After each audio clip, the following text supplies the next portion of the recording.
field engineers or senior project engineers as a permit issuer. Permit holder generally is from the L3 worker itself.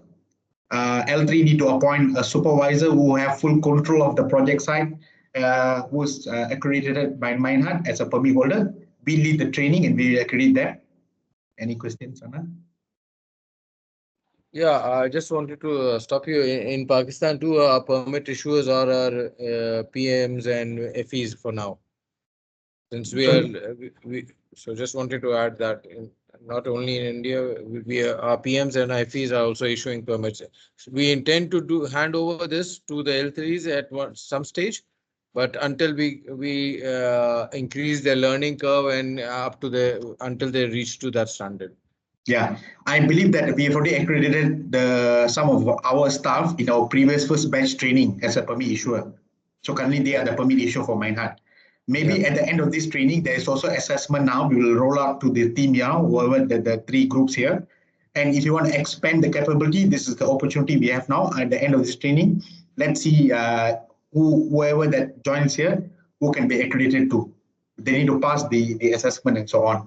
But of course, I think Anand, you are out of this jurisdiction. You are not a permit issuer or permit holder. And similarly, Abid, you are the governance lead of permit at the moment now as our interim governance lead. You need to ensure these permits are issued with a good amount of reviews, with good quality, identifying all hazards and all risk controls in place inside. And your role is to carry out LOD1 audits, line of defense 1 audit for permit work, and coaching and guiding the permit work permit issuers on ground if there's any help required. So only project managers or field engineers or construction managers can be accredited as permit issuer for now from Minehut, who have 2 years retail field experiences. So I think that details you need to share to Gauss at the end of this training now, or maybe we'll do it not during this training because we have compressed time. Maybe later on after this, maybe a week later, we'll spend maybe 2 hours or what. We'll give them assessment and we'll get them to complete this and we will pass the papers accordingly. Yeah. All right. The next one is the AGTs, authorized gas testers. Do anyone knows here what is the role of authorized gas testers? Group B. What is the function of AGTs in our projects?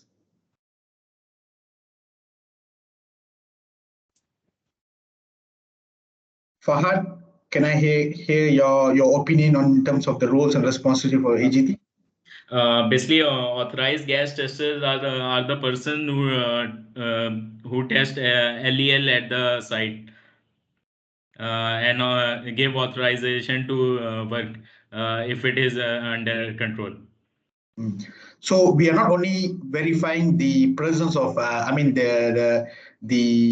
the level of explosive limits, LELs, but also we are also checking the level of oxygen also. So we use generally 4 gas detectors type. We measure the LEL, the flammable gases. We measure the oxygen. We measure the CO2.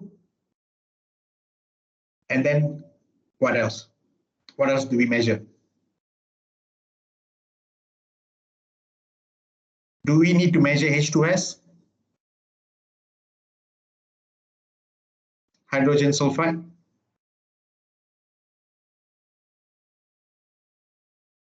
Has anyone have experience or seen a gas detection meters before? Yeah, boss. Yes. Yeah, go ahead, Abid. Yeah. H2S actually, this is only in when you talk about the upstream. So that is a more dangerous, and we check in H2S in rig sites and during drilling process. So that is a major. But in when you talk about the downstream, we are just considering the LEL and the toxic gas like CO and the rest of oxygen when we are working in confined space. Yeah. So remember, yeah, toxic gases. It can be CO2 or anything. Second is we measure the oxygen level. Third is flammable gas, which is very relevant to us. What are flammable gas? Hydrocarbons, vapors. These are all flammable, right? Correct? So remember, I think our gas detectors are designed as such, but in industry, there's various type gas detection. Like what Abid has mentioned, when we talk about upstream, they have different risks as they do drilling in the upstream rigs. You may have presence of H2S, which is deadly. Within the few seconds of inhalation, you will be pronounced dead. That's Yeah, how it is. Yeah. yeah, it's 5 seconds. actually the limit is 10 ppm. Yeah. So in the retail downstream, we only use 4 gas detectors, and that's designed in a way that our contractor need to have competent person who is AGTs. So you need to identify the definition of AGT and the competency level in your market. Whether do you have, like in Malaysia or other regulated markets, we have a statutory requirement. In order to be AGT, you need to attend a certain amount of training. Like in Malaysia, you need to attend 5 days of training, which is led by NIOSH, National Institute of Occupational Safety and Health. And then after the training, you need to complete your assessment, you need to pass the assessment, and then you need to complete DOSH department, that's a regulator. Department of Occupational Safety and Health will give you a certificate to certify that you are a competent AGT. That's a Malaysian requirement. But in Pakistan, if you do not have such regulatory bodies governing the competencies, my suggestion is you need to engage a third-party company who have the knowledge and skill to run a robust and detailed training to upskill our frontline AGTs. That means our existing AGTs. So that's one way. And another way we do it for normal gas detection. Usually in Malaysia, we use AGTs particularly for working in confined space only, working inside tank sump or working inside excavation pit.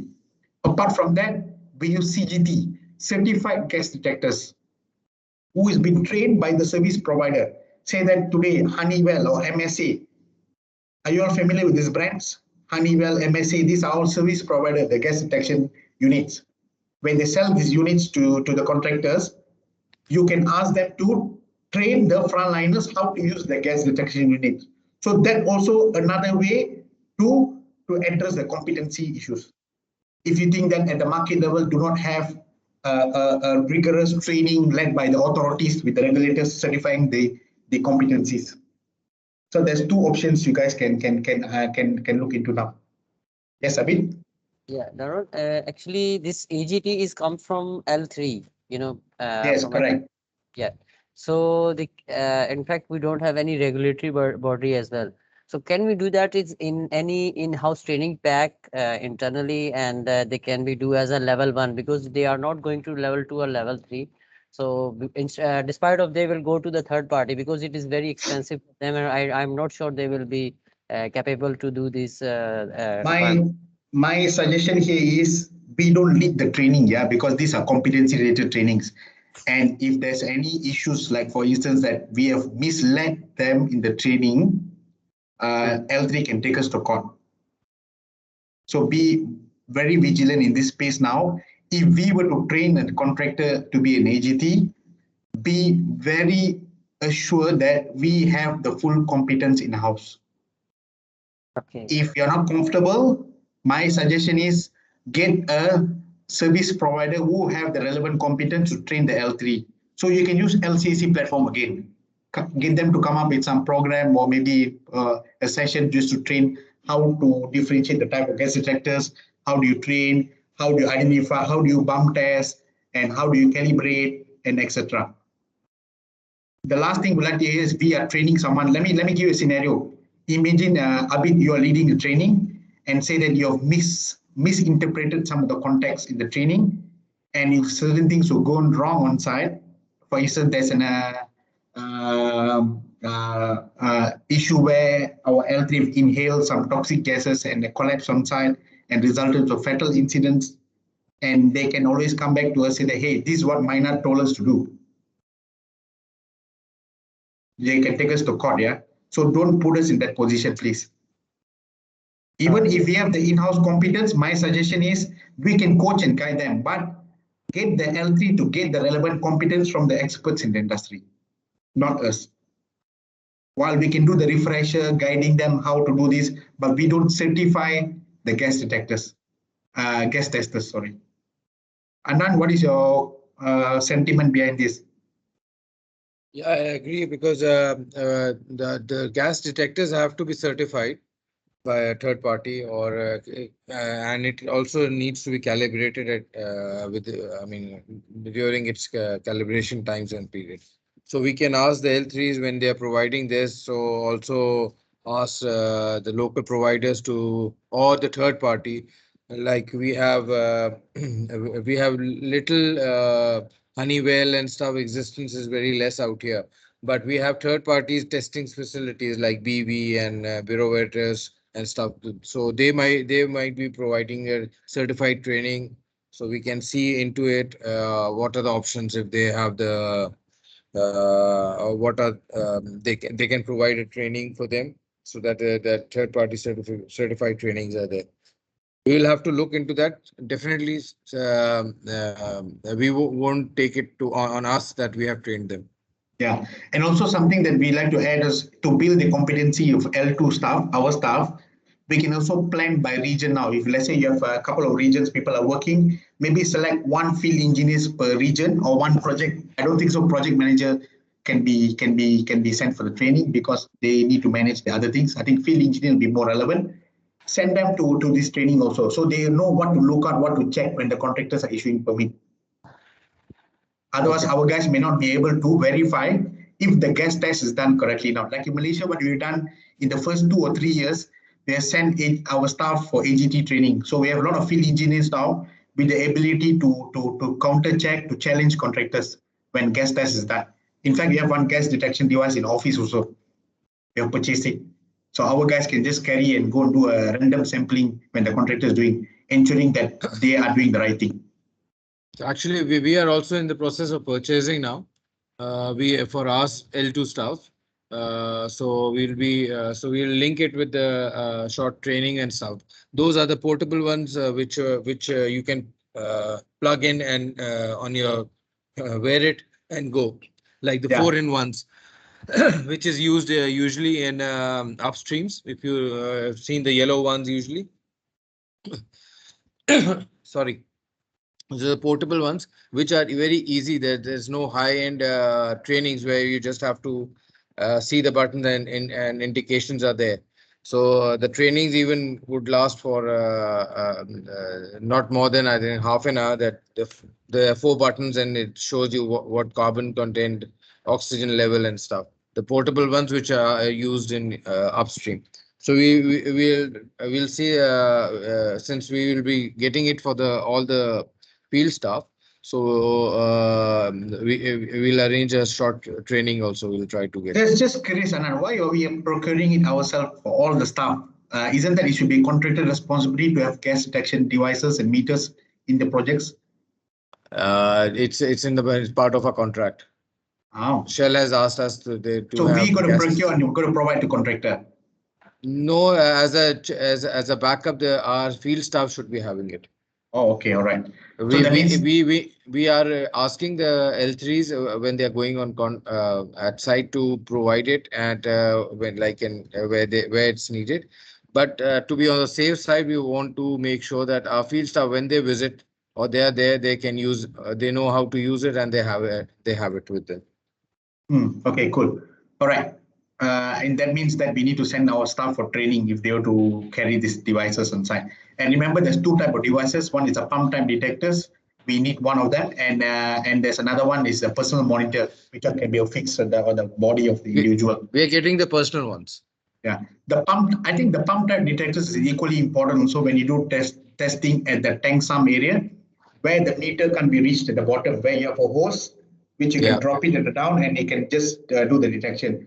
The differences between pump type and the personal monitor is in terms of accuracy for readings. Pump type, if let's say you have a distance at the bottom where you can't reach out to this location, pump type is more efficient.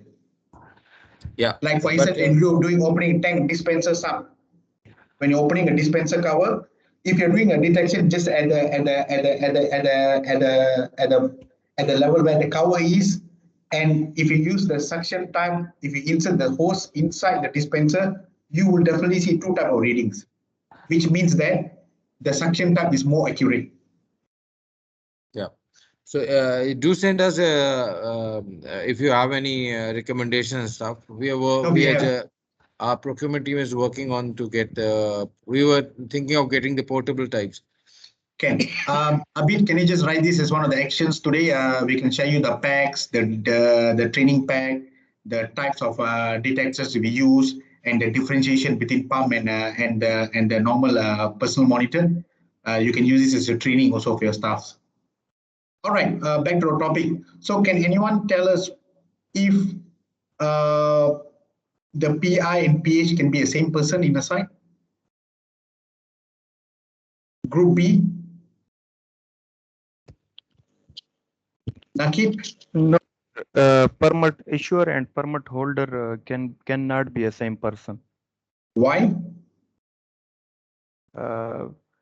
Permit holder is from L3 side, permit issuer is from L2 side, manhard.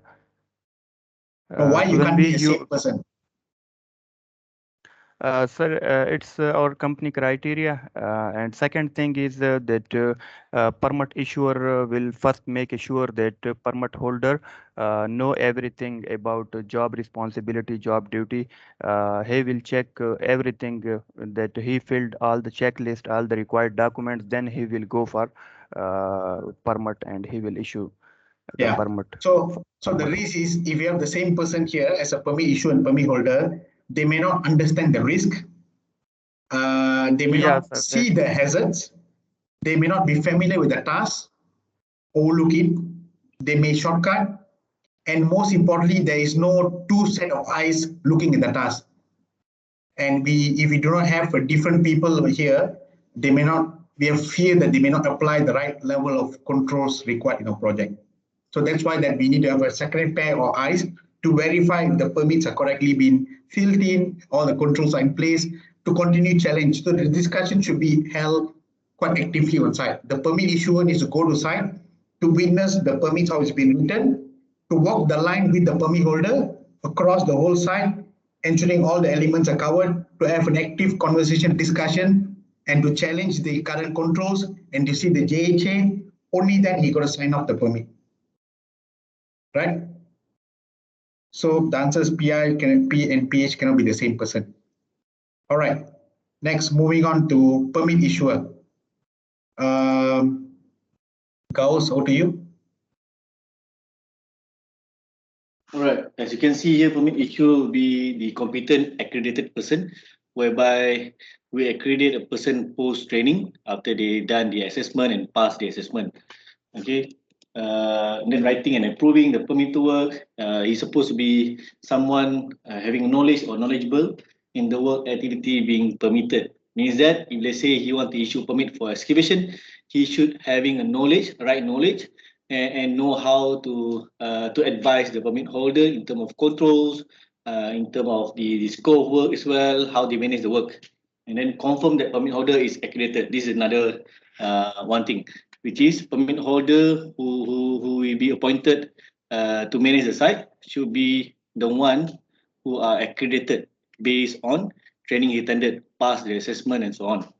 Okay, and then as a permit issuer, you should be able to review all the document, including the JHA permit prepared by permit holder, and also talking about reviewing document.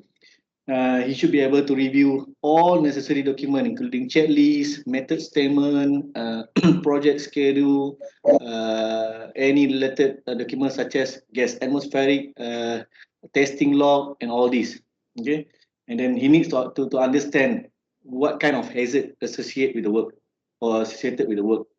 So a good example how a permit should be written on site is that it's not the permit holder or permit issuer goes to site and he start writing it.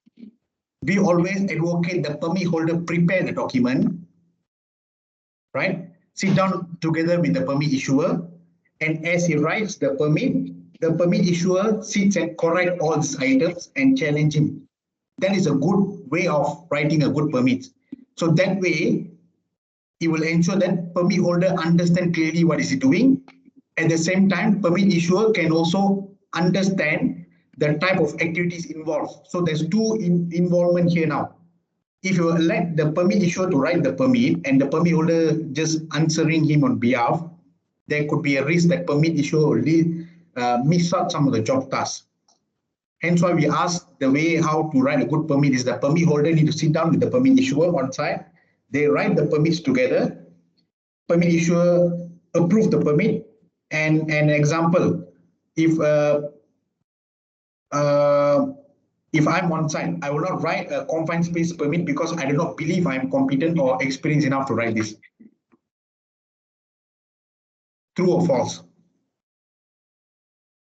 For instance, if I'm writing a permit for confined space now, yeah. Do you think I will write a permit and give it to the permit issuer to sign off if I have the relevant competencies? Certainly no. In all sane minds, someone shouldn't be writing a permit in that context if it doesn't have the competencies.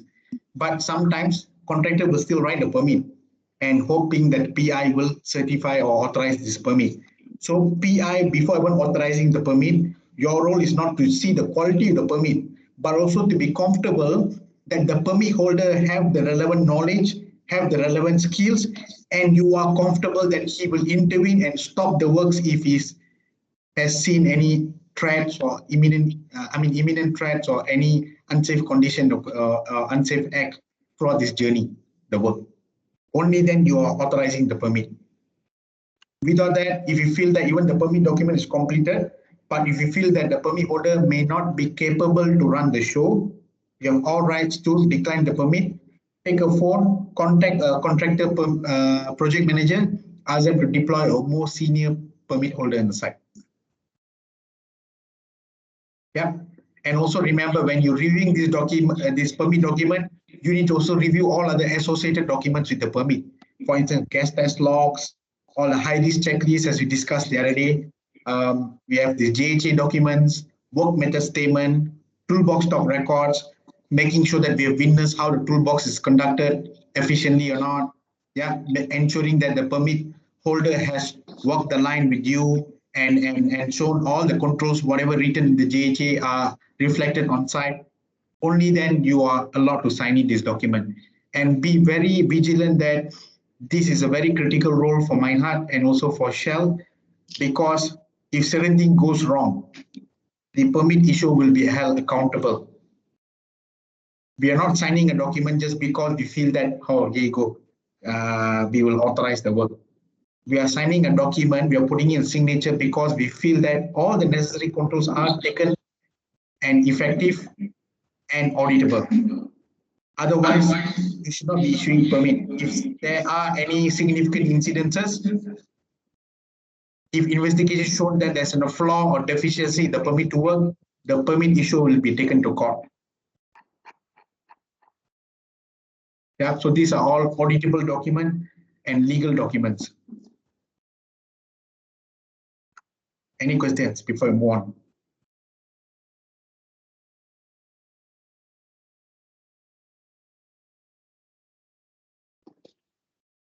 All right, to continue with this, as mentioned by Darwin or even myself just now, ensure the permit accurately details in terms of scope of work, which is we need to thoroughly check on the method statement and ensure worker is competent. Whereby in our standard procedure, we need every contractors or every workers on site attending high risk training series, which is sitting in the lucidity. So post high risk training, then only they can mobilize to site. That is our requirement.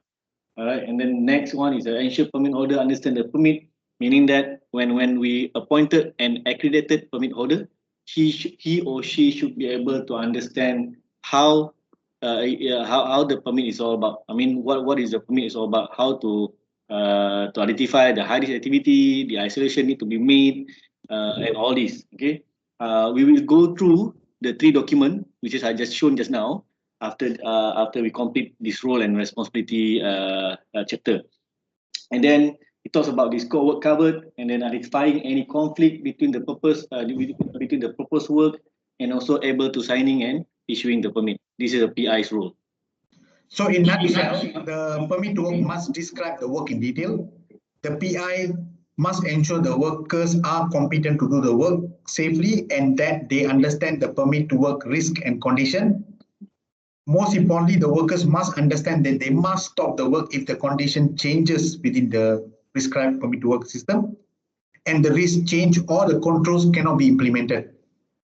So, an example, say that if you have issued a permit for an hot works in the hazardous zones, and you have prescribed the controls to ensure that the vapor barrier will be deployed to control the vapors around the area traveling to the location where you are carrying out hacking or excavation works. And at the time of the activity, maybe in the morning, you have implemented this permit work system, and you've realized that you came towards the second half of the day on the site. The contractor decided to violate by not putting in vapor barrier. It means that this is change in condition. So you need to revoke the permit with immediate effect. It means that change in risk, change in controls cannot be implemented. So the PI must ensure that there are no conflicts between the permit works and other works being done at site, or other works will have to stop while the permit works are performed. When I mention other works, maybe at the time of the day, morning, we have already discussed with the contractor, we already discussed with the retailer on site that you guys going to do some hot works near the discharge area. However, if the retailer failed to notify you that there is a tanker delivery on the site on the second half of the day, and this was not captured in your permito system, but post returning to site after lunch, you see this activity, conflicting activities happening, you need to immediately go and revisit and stop the work and discuss with the retailer why this was not cascaded, and understand how do we prioritize this activity, which activity is going first. So if there's tanker delivery, yes, you understand that's going to take about approximately 2 hours. So maybe, yeah, I mean, where fuel is concerned, where sale is concerned for Shell, we may prioritize that activity first, and our contractor can hang on for a period. But the last thing to do is, due to some urgency of activities, we are going in parallel same time, performing SIMOPS operations or simultaneous operations. That is the last thing we are doing on site. Same when FMC contractor also arrive to site. There are some contacts I can tell you, FMC will be straight away barging into the site without any notification, and retailer may not able to tell that. So if our permit issuer identify or permit holder identify there's another set of contractor there outside EPCM, we need to stop them also. There's only one work at one time to ensure there's no conflicting activities. Yeah. Thank you. All right. So in our requirement, MineHut requirement is that we require permit issuer to stay on site until he's comfortable that permit holder can deliver the work safely. However, in nutshell, in permit to work system which is developed by Shell, there's no any requirement saying that permit issuer need to stay on site after issuing a permit. Maybe Darwin would like to bring. Yeah. So this is MineHut requirement. Yeah. While in Shell, they have clearly mentioned, I think they do not need a permit issuer. This is extremely important for all you guys, because some of you have worked with Shell, some of you have worked with CBRE or with other L2 partners where it's concerned, like SKM, Jacobs. You may not have implemented this in the past, but in MineHut, in projects under MineHut Care, we insist the presence of permit issuer throughout the duration of high-risk works. That means at any point in time, you need the permit issuer to stay on site until the completion of work. So the permit issuer just can't come to site in the morning, issue the permit and disappear. That is not allowed. So make sure that we are putting this clearly in our contracts with our L3 contractors. So Farid, as our contract manager, you need to ensure this item is captured in our contractual agreement, a framework agreement. Yeah, sure, will do. Yeah, we need to make sure that this is clearly known to the contractors, because they are too used to the way how they operate in the past with the other L2 partners. Simply because I feel that where EPCM activity is concerned, we are performing more higher risk activities, and therefore we were more comfortable to have permit issue full-time on site to manage this. Not just coming at the day, one day of the activity, let's say that today, issuing permit and then revisiting the after a couple of days. That should not be the case. And similarly for MineHut also, I think if you think that if Anand is saying that MineHut is going to be acting as a permit issuer in this role now, if you can't have the permit issuer full time there, maybe you can double up, send health and safety staff there, maybe Abid and his team can go in there. Any question, guys? All right, let's move on. You can ask at any time if you want. So this is a permit holder responsibility role and responsibility. The contractor worker responsible for supervising or performing the work, meaning that permit holder should be coming from contractor itself. Okay, and then he needs to be a competent, accredited person who will undergo training and also pass the assessment as well.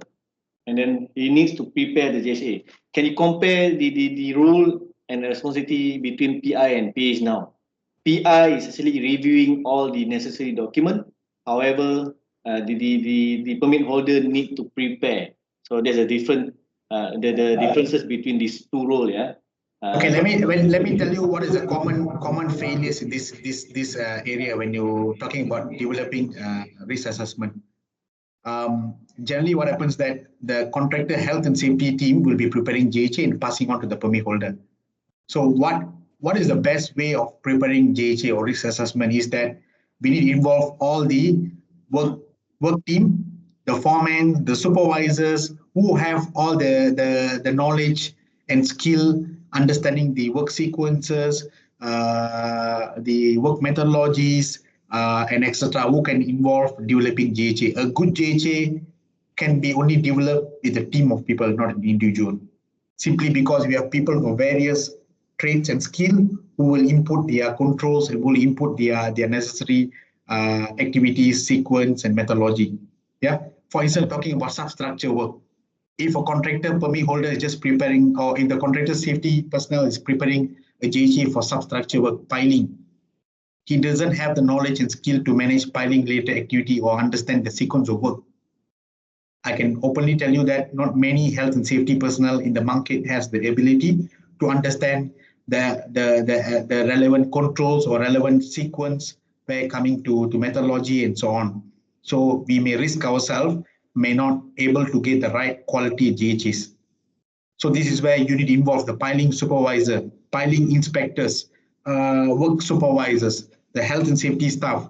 Only then we can create a good or develop a good JHs. So if I see a JHA prepared by only a safety personnel, reject it, please. So what you can do now, you can make an improvement within your JHA document here. Also put a note that JHA who have prepared this and who have reviewed this internally from the L3 team. So you want to get every people involved in this process. That means internally, the contractor also have provide us the assurance that the JHA they prepared to us are vetted through adequately with the subject matter experts and signed out before when they're sharing it to Minat. Otherwise, we may end up becoming the checker and correcting the JHAs all the time. So Gauss, you need to put a note here. I mean, just put a note that JHA be prepared by whom and reviewed and approved by whom? By L3 team before when they send it to Minat. So that way, you'll be very assured that the JHA are in good quality and all the necessary informations are relevant to the activities. Yes, post this module, we're gonna have a group discussion for 15 minutes. We're using a breakout room. Maybe Abi, you can check your email. I already sent out this file. So then every group we will need to fill up this WCF. After I explaining about what all this document is all about, how to use WCF, how to complete the WCF, and also JHA together with the permit. So we have we need to utilize the breakout room to discuss and practicing in how to use it accordingly. Yeah. So put it aside first. Let's continue with the training time. I think we will simulate an exercise to develop a JHA with some activities, and we will see discuss that, and we will understand further where I'm coming from in terms of the concerns and how we're preparing JHAs. Yep. All right, continuing with this, permit holder should be able to prepare a document, for example, like JHA, supporting document, checklist, atmospheric test, test log, and also isolation register. All these need to be prepared by permit holder. Because why? The permit holder is the one who manages the work. He should be able to understand, to articulate the information, and telling or explain to permit issuer what needs to be done prior permit issuance. All right. And most importantly, the permit holder to ensure that the permit to work is sufficient to cater all risk aside and that can be practically implemented. Not just writing this just to please the client or please Minehut, or I'm going to do all this control, but when you go to site, they're not implementing it because it's not practical. That shouldn't be the way, yeah. If you're made committed that this control should be in the place, I will expect to see similar controls are reflected on site. All right, we will show you how it looks like later on. All right, well, other than that, permit holder should be able to explain to the work crew. This is a permit holder role to explain during a toolbox meeting before start or prior to start the work regarding the work scope, potential hazard control. And we are always using the blue zone, okay, blue zone concept or approach, whereby instead of permit holder only talking, so permit holder can ask the work crew to explain what are the scope work for today. For example, like for today's work or today's activity, ask them what is the hazard and control as well. That's why we are implementing blue zone or blue board. All right, as you can see the video yesterday. So we're not only having a one-way communication, but we also have two-way communication. So permit holder should be able as well to write or to fill up the work clearance and supporting the document and validate the permit daily, supervise the work, and also sign off the permit. It is will be advised by permit issuer. The other important note here, before validating the permit to work, the PH must walk the site by walking the line to ensure that there are no additional risk or that the permit to work controls can be fully implemented. The permit holder must supervise all works covered by the permit to work and sign the permit to work and JHA daily. Like for instance, like if the permit holder, if we see him just writing the permit sitting in the green zone, the permit issuer has all rights to reject the permit. He needs to walk the line. He needs to ensure that all the controls are in place. And similarly, when you go at any point of day, like say the works at canopy top is being performed, and the permit holder throughout this activity is just sitting down at the green zone, which is far away from the area. It doesn't even has a visibility, right? So there's no supervision there. Failed supervision. Stop the work. If the works are performed at canopy top, I would expect to see at least, even though it don't give a standing supervision, but at least at regular pace that he's going up and checking the work area, right? If you're just sitting in the green zone, sitting in an area which is far away and with this some air ventilation, sitting down, relaxing over there, that is not called supervision. Yeah, as mentioned yesterday, I will bring you guys on this topic whereby we are talking about process safety fundamental, where Asad have concern about the why heat hazard not captured in the life-saving rules, right? So because we are focusing on the process safety fundamental, whereby, as mentioned by Darwin just now, permit holder should be able to walk the line prior confirming the permit and also signing off the permit, because it is part of this process safety fundamental. Something like what I can say here, verify all the completeness of tightness, which means walk the line and also check the line, verify and validate. So this is what we talk about the walk the line. There'll be a separate topic will be touched under the GIDS training modules on the PSF, process safety fundamentals. I think you'll further appreciate this information we are talking about, like walking the line, verify before even issuing permits and all these things. Understand. This one will be led by Shell itself. Sharina from Shell Malaysia will be leading this topic for 1 hour, if I can remember, I think the agenda. So you will have more appreciation when this topic is touched on later during the GIDS training. Yep. All right. Let's continue. Okay, other than that, permit holder role and responsibility is that we need to ensure that permit holder, which is coming from contractor, they should be able to enforce the compliance, meaning that verify the precautions or precautionary measures, work scope doesn't change from the described, which is that described in the permit, conditions specified, and all these. If there is a changes made, MOC is required. Okay, and then this is the most important thing. We need to making sure our contractor understand this. The PH must be present personally at the work site during permit work. Okay, and in other word, in Shell permit to work system, is stated there, he needs to be personally on site doing permit work at all times during during work activity. What it means by at all time. Okay, if let's say permit holder need to go to buy something in the hardware or just need to be off from the site for about 5 minutes, do you think it is acceptable, or he needs to do something like stopping the work, or maybe he can just allow the work to be carried out on site? What do you think? The words here, the permit holder must be present personally at the work site at all time. Okay. So this is statement from Shell. In Shell document is stating there, permit holder must be present personally at the work site during permit work at all times.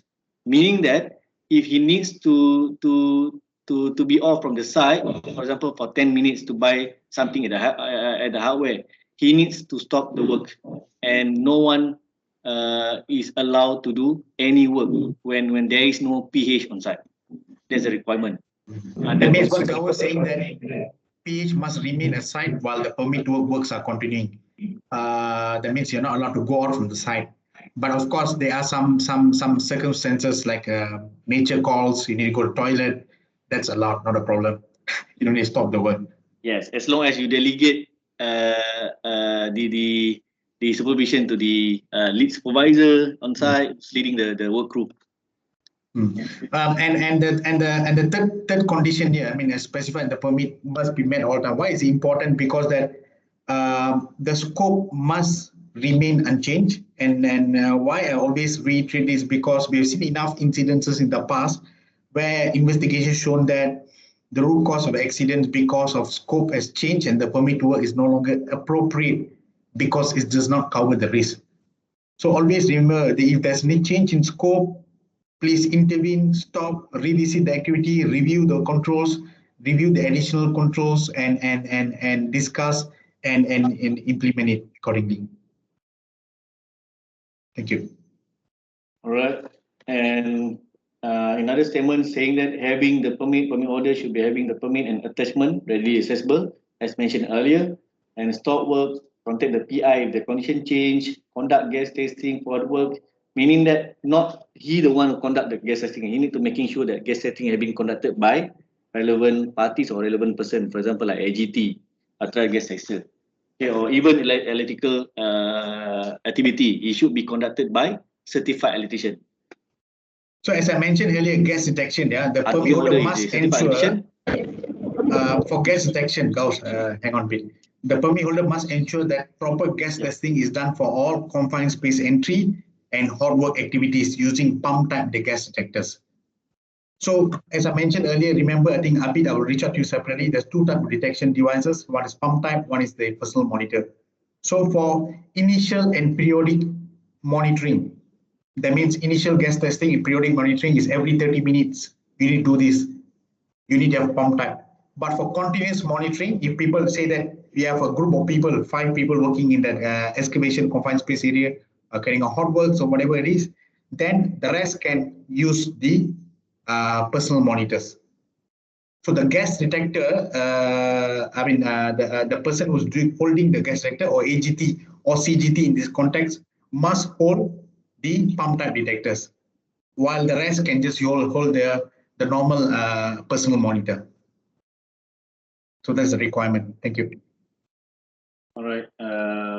And then last but not least, ensure site is safe and handing back the permit to the PI at the completion of work. And if there is required suspension of the permit, for example, like there is a condition change to the permit, and any unsafe or any emergency happen on site, the permit should be suspended and then cancelled, and then issuing a permit. A new permit is another necessary things to do. Okay, so please, I will explain through in the permit chapter just now, later on. This is what we had been discussed earlier. So I think, Gauss, let me take through this. I think we discussed earlier about these roles and responsibility of AGT. The important thing to note is that the AGT is not only doing the gas detection, but also it must record the gas test result using this atmospheric testing log according to the frequency. If I mentioned every 30 minutes, this is a requirement from Shell, yeah? Every 30 minutes, you need to do a gas detection and the PI is directed, and this must be recorded accurately in the gas test record on site. So that means at any point in time, if Minat or Shell to audit the contractor, they must have gas tests not just done in the morning, but at every 30 minutes frequency. Yes, when the works is to be continued. Yes, Darwin, we will discuss this in further details during confined space module. So guys, if you need any clarification, please throw out the question during the training module, which is confined space. Please, we need you to throw all the question you in your mind now during the confined space training module. Also, the important role of AGT is that if you see a test result outside from the tolerance, like for instance, if we mentioned, our gas detectors are calibrated to 2 stage. Stage 1 is at 1% of LEL, stage 2 at 10% of LEL. So imagine your tolerance is outside. Stage 1 means the moment that you test, the initial test, if you see is at exceeding 1% LEL, you're not supposed to start work. You should make safe the area, make sure adequate ventilation, and make sure the test is below 1%. But if at all someone is overlooked while the work is being carried out, and eventually there's a buildup of vapors or buildup of LEL gas around the area, and you reach to second stage, 10% LEL, we need to immediately stop the work. So it is designed to 2 stage of alarm, where in the event the first stage has been overlooked, there's a second stage of continuous audible alarm for the operators. Yeah. So this is why it's important that we do continuous monitoring, not just do the initial testing or periodic testing, but in between the 30 minutes, your potential risk of gas may accumulate or build up in the area. Yeah. And it could be very fast, you never know, because generally you can't see vapors, right? You can only smell it. Thank you. All right. I think we will discuss this further during confined space module. All right.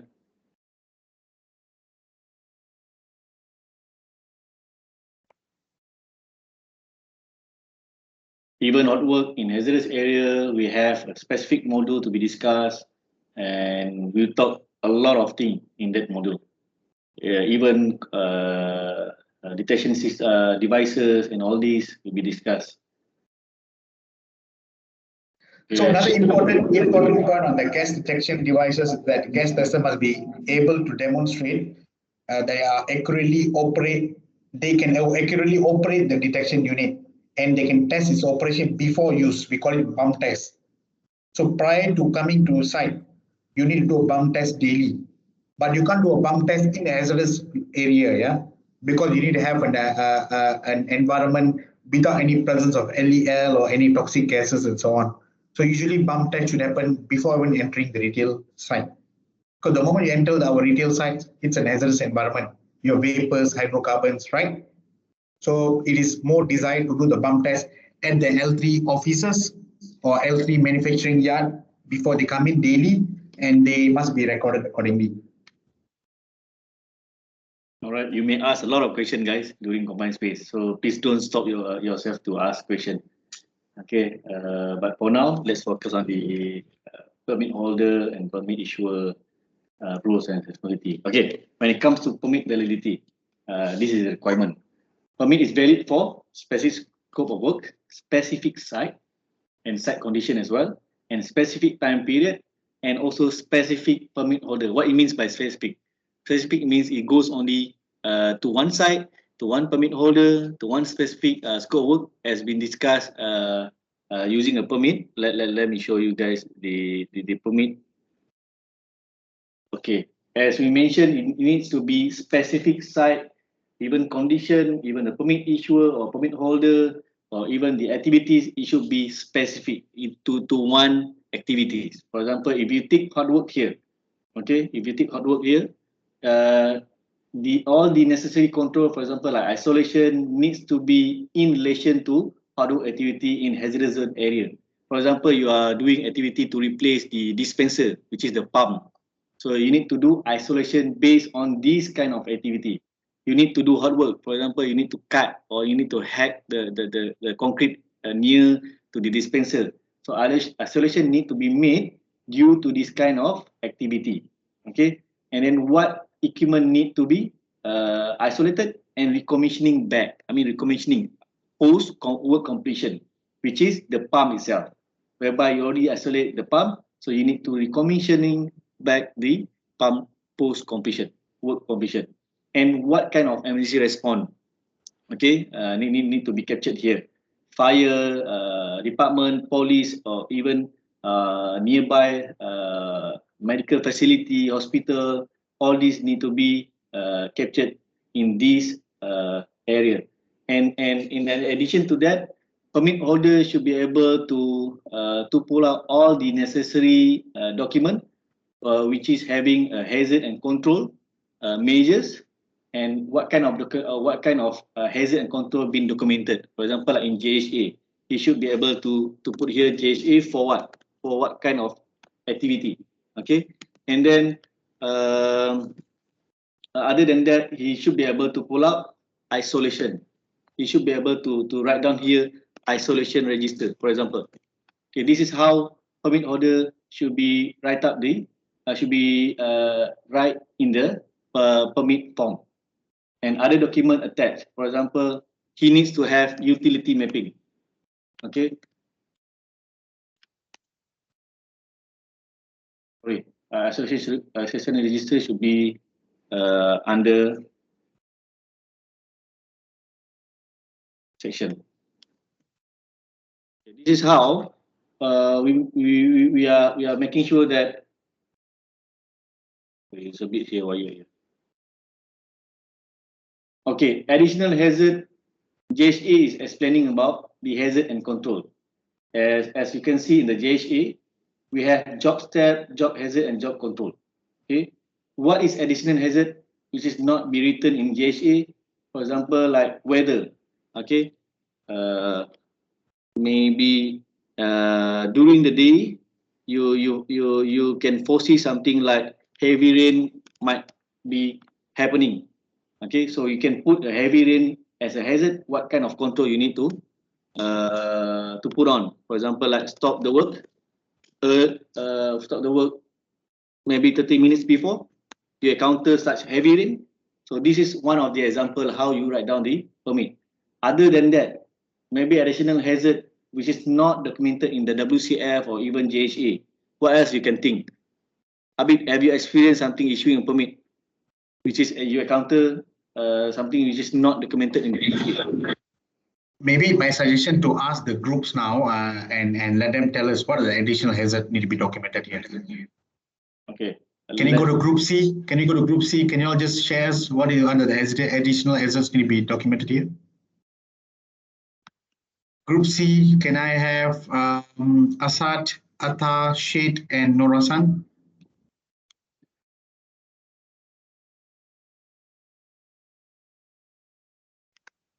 Yeah, in terms of hazard, I think sometimes there's some, a sort of robbery or security issue at site. I think that should also be incorporated if we see that the site is out of city or in that area where there's more frequency of having a security issue. How about simultaneous operations? If you have tanker delivery on the particular day, or your CBRE contractors carrying out the works, let's say that Mainan is doing some work at height at the canopy at top, and at the same time you also have CBRE is coming doing some pump maintenance work, CI works right below the area that you guys working. Do you need to capture it here, or would you just say that okay, they can capture their own JHs in their own WCF? Yeah, there's one, question regarding this. In additional hazard, is it what we anticipate, but we have already not anticipated in that GHA, or is that, because sometimes there's something unexpected happening. So yeah, additional hazard records that sort of things. Yeah, additional asset is basically the additional items that you have not identified in your GHA. That means in your risk assessment, usually risk assessment done before when you start the project in the front end development, right? When you do CRR, and these are all reviewed and presented to Minehut for our approval. But when you go to site, there could be additional items which is not captured within this. Like for instance, like talking about tanker delivery, what are the risks and controls required? How do they go about? When you're talking about conflicting activities, what are they need to do? So all these things must be written here so the permit holder has all knowledge and relevant ability to manage these works when such activities happening. Why it's important? Because if there's any changes, like for instance, maybe at that particular day, that permit holder is feeling unwell and needs to go out from the site, and another permit holder need to replace him. He needs to know all these items here. Otherwise, this area may appear to be gray, right? And also at the same time, if the permit holder is going to be there also, he needs to know at what time he needs to stop these works. Correct. Like for instance, your planning. When talk about planning, I mean, yes, you're starting the day activities on the day. Of course, in certain month of the year, you have a heavy downpour, which you can't avoid. You still need to work, right? Correct. So, but involve some planning. So, like for instance, at that particular day, your planning shows that you need to prioritize the works at the canopy top or elevation because at the second half of the day is going to rain. You need to write it over there in your additional hazard that you anticipate some inclement weather change in the day, so that the team able to prioritize and they can complete before 12 before lunchtime, and they can move on doing other activities also. So when all these things must be documented clearly, so the permit holder able to review and able to act accordingly when there's any change in condition or if the activity is prolonged. Example, or maybe I can tell you, maybe that particular day you're doing concreting activity. You're starting concreting activity at 2 p.m. in the noon, and your forecourt concreting expected to go on until 6 p.m.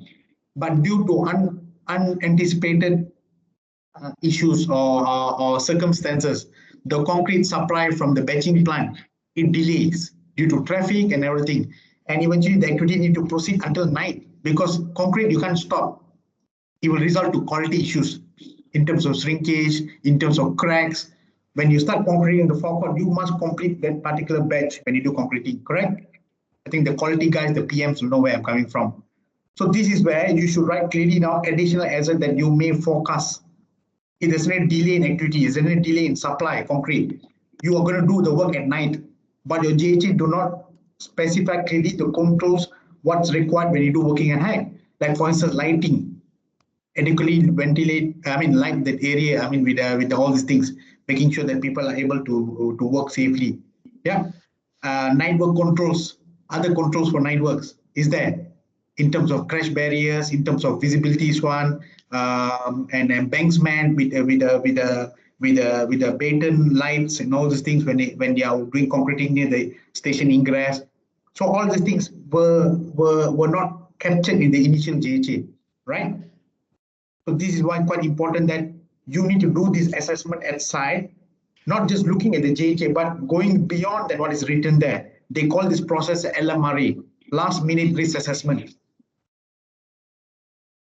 So, in pointing that out, what I have in my mind is that let's suppose we are doing an exercise, and I have looked at certain unanticipated things and pointed that out in the GH in the permit, but still there is we have to stop the work because there was something that was not addressed initially. So we have to go back to the site again because the permit is not now invalid, or because site condition has changed. So we have to issue the permit again, and during the day, let's suppose we have. You can do, there's two ways to do this. You can either close the previous permit and issue new pair of permit so that you are focusing completely a new activity on that particular works. Or either another suggestion you can do is, if these are not significant activities, not causing a red dam or yellow ram risk, you can revisit the document. You can write in the existing permits again, countersign above, get everybody to acknowledge, include the JHA, update your JHA document because it does not cover the earlier risk and controls. Update the JHA, brief to the worker, make everyone to acknowledge and sign off, and then you can commence the activity. So there's two ways to do things. So one way is to have an altogether new permit, and the other way is to alter the existing permit. Yeah, but when you alter the existing permit, remember, you need to countersign above, write clearly, and the permit issuer need to be informed. Okay. So if the permit issuer is not there, the permit holder must phone call him and say that, hey, this is the change in the permit. And the permit issuer must arrive on site. Okay. Hi, Darwin. Bhuvan here. Morning to everyone. Yeah, Bhuvan. Can I make a point here? Yeah, Just, okay. yeah. So, team, I'll share a case study in India. What happened 3 years before? We have revoked the permit issuer status as well, both permit issuer and permit holder, just because they both were discussed on the changes, and according to the permit issuer, permit holder has changed it.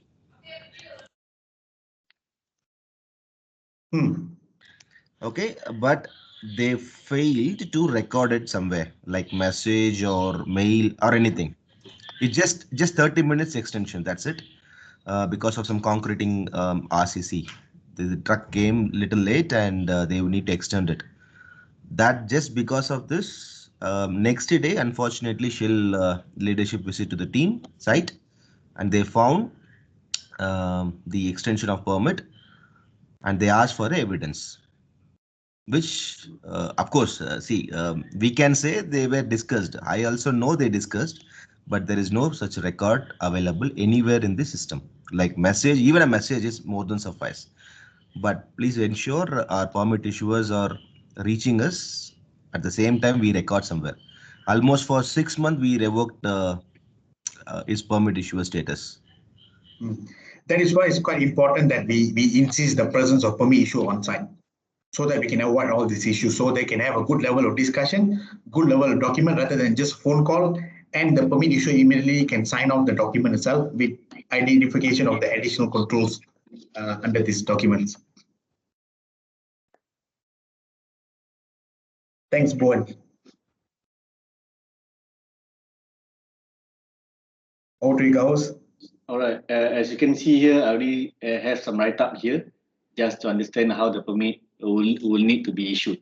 So site address is a very common information. Site address should be the way you are working on, the station area, and the site representative should be the person which is coming from retailer, the owner of the station. Otherwise, you can get sign off from site managers, and also site phone is a station phone, station numbers. And permit issue should be a permit issue name here, and permit issue phone number, and together with that, permit holder and phone number as well. So permit validity. Okay, permit validity. Come back to the slide. When it talks about permit validity, is valid for a maximum of 7 consecutive calendar days from the date or time issued, not from the day or the start of the work, permit of work. Meaning that, and come back to the permit, the day, for example, today is the work, all right, 29 July 2021, and the time which is the permit is valid is from 8 a.m. until 5 p.m. for example. Okay, meaning that the permit is only valid from 29 until 7 consecutive days, 29, 20, 30, 31st July, 1st August, 2nd August, 3rd August until 4th August only. Another important point to note here, you say that the activity is planned on 29 July, which is today. Yeah, the permit issuer needs to be on site today to authorize the permit. It is not one day before. Yep. Prior to the work commencement, and the day they're going to carry out the physical works. Not 1 day, 2 days before during the planning stage. That does not work. If that happens, it's called remote permitting. It violates the permit requirement. Yes. Yeah. What Darwin saying is now is that the important thing here, remote is so-called remote permitting. Remote permitting is not allowed. Okay, why? Remote permitting can be divided into two definitions here, where either you are remote, you are issuing a permit from different places, which is you are staying in the office, and issue permit faxing to the contractor to site, or you issue permit a day before or a day or days before the work to be start. Okay, meaning that when you back to the permit itself, when you go back to the permit itself, when the date of issuing, if the date of permit issued is 29, the work should start in the same day, which is 29th. It cannot be start on 30th July or even earlier. So if that happen, you are actually violating the. Can I ask another question here to the team? Say that on the 29th today, if the activity is planned at 2 p.m., but can a permit issue go to site, issue the permit at 8 a.m.? Why not, Asad? Because permit issuer must make sure that the work is starting in front of him, and he makes sure that all the controls are there in place and hand it Correct. over to the permit holder. Because remember, there's a grace period there, another 6 hours. Condition may potentially change. A lot of things that may not be visible, and the permit issuer may not even see what will be done on before the commencement. So he will not have opportunity to witness the controls, witness the attendance in the meetings, toolbox, discussion, the controls that is being implemented effectively, walking the line, all the things shouldn't be in place. So I'm sharing all this because all these learnings I had these last 6 years in Shell. Our contractors are smart, yeah, they try to innovate, doing all these things. So we need to be staying on top of that. Yes. And in the other note, permit holder can delegate to another accredited PH. What it means? Anyone can articulate this information. Do you think permit holder can delegate to another accredited PH once the permit been issued? Who think it can be done, or who think it cannot be done? Maybe the simple understanding, can a permit holder be changed when it's been authorized to manage the work? Group C, apart from Atta, anyone else, Asad, anyone else? Yeah, I think it can be changed, but it should be mentioned in the like Ross is just doing. We can just like we said that he can have any problem. He may not be able to come the next day. He may fall ill. So it should be mentioned that in his place. So where can you relate this to the control framework? We did discuss this yesterday elaborately, right?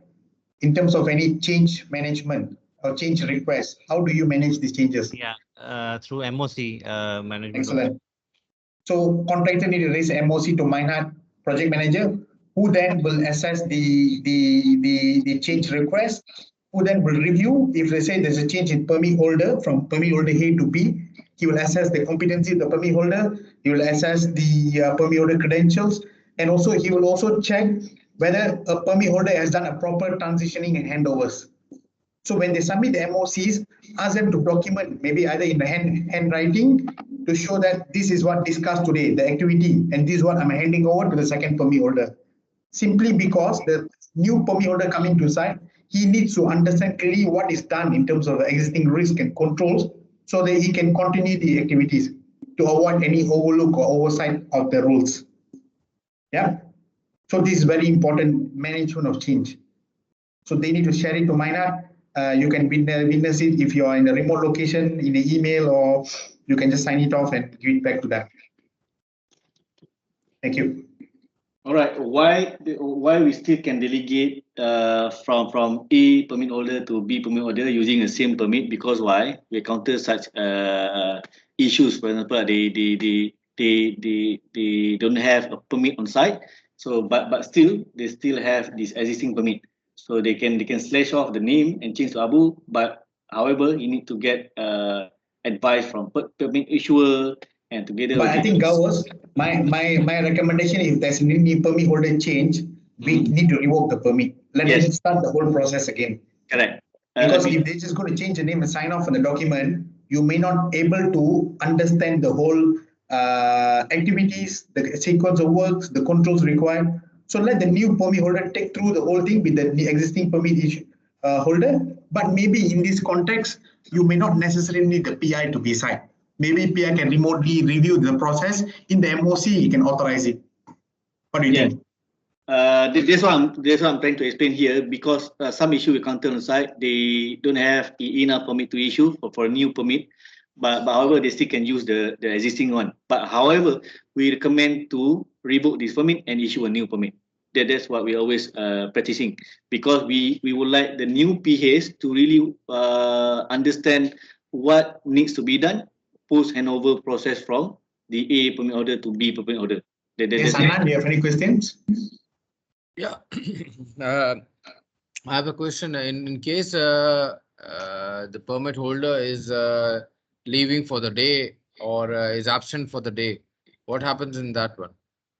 In that case? If he's leaving for the day, I think as mentioned earlier, I think you need to determine whether if this activity need to be continued. If there's no continuity, there shouldn't be concern. He can just close the permit, right? No, So- in case if it's he's absent for some reason, he will be back tomorrow. Yeah, But for so today- that activity will still need to commence, right? And the contractor need to mobilize another permit holder, correct? So they need to raise the MOC to Minehart PM, who then will quickly review that they have the adequate transition handovers done internally, remotely within their permit holder.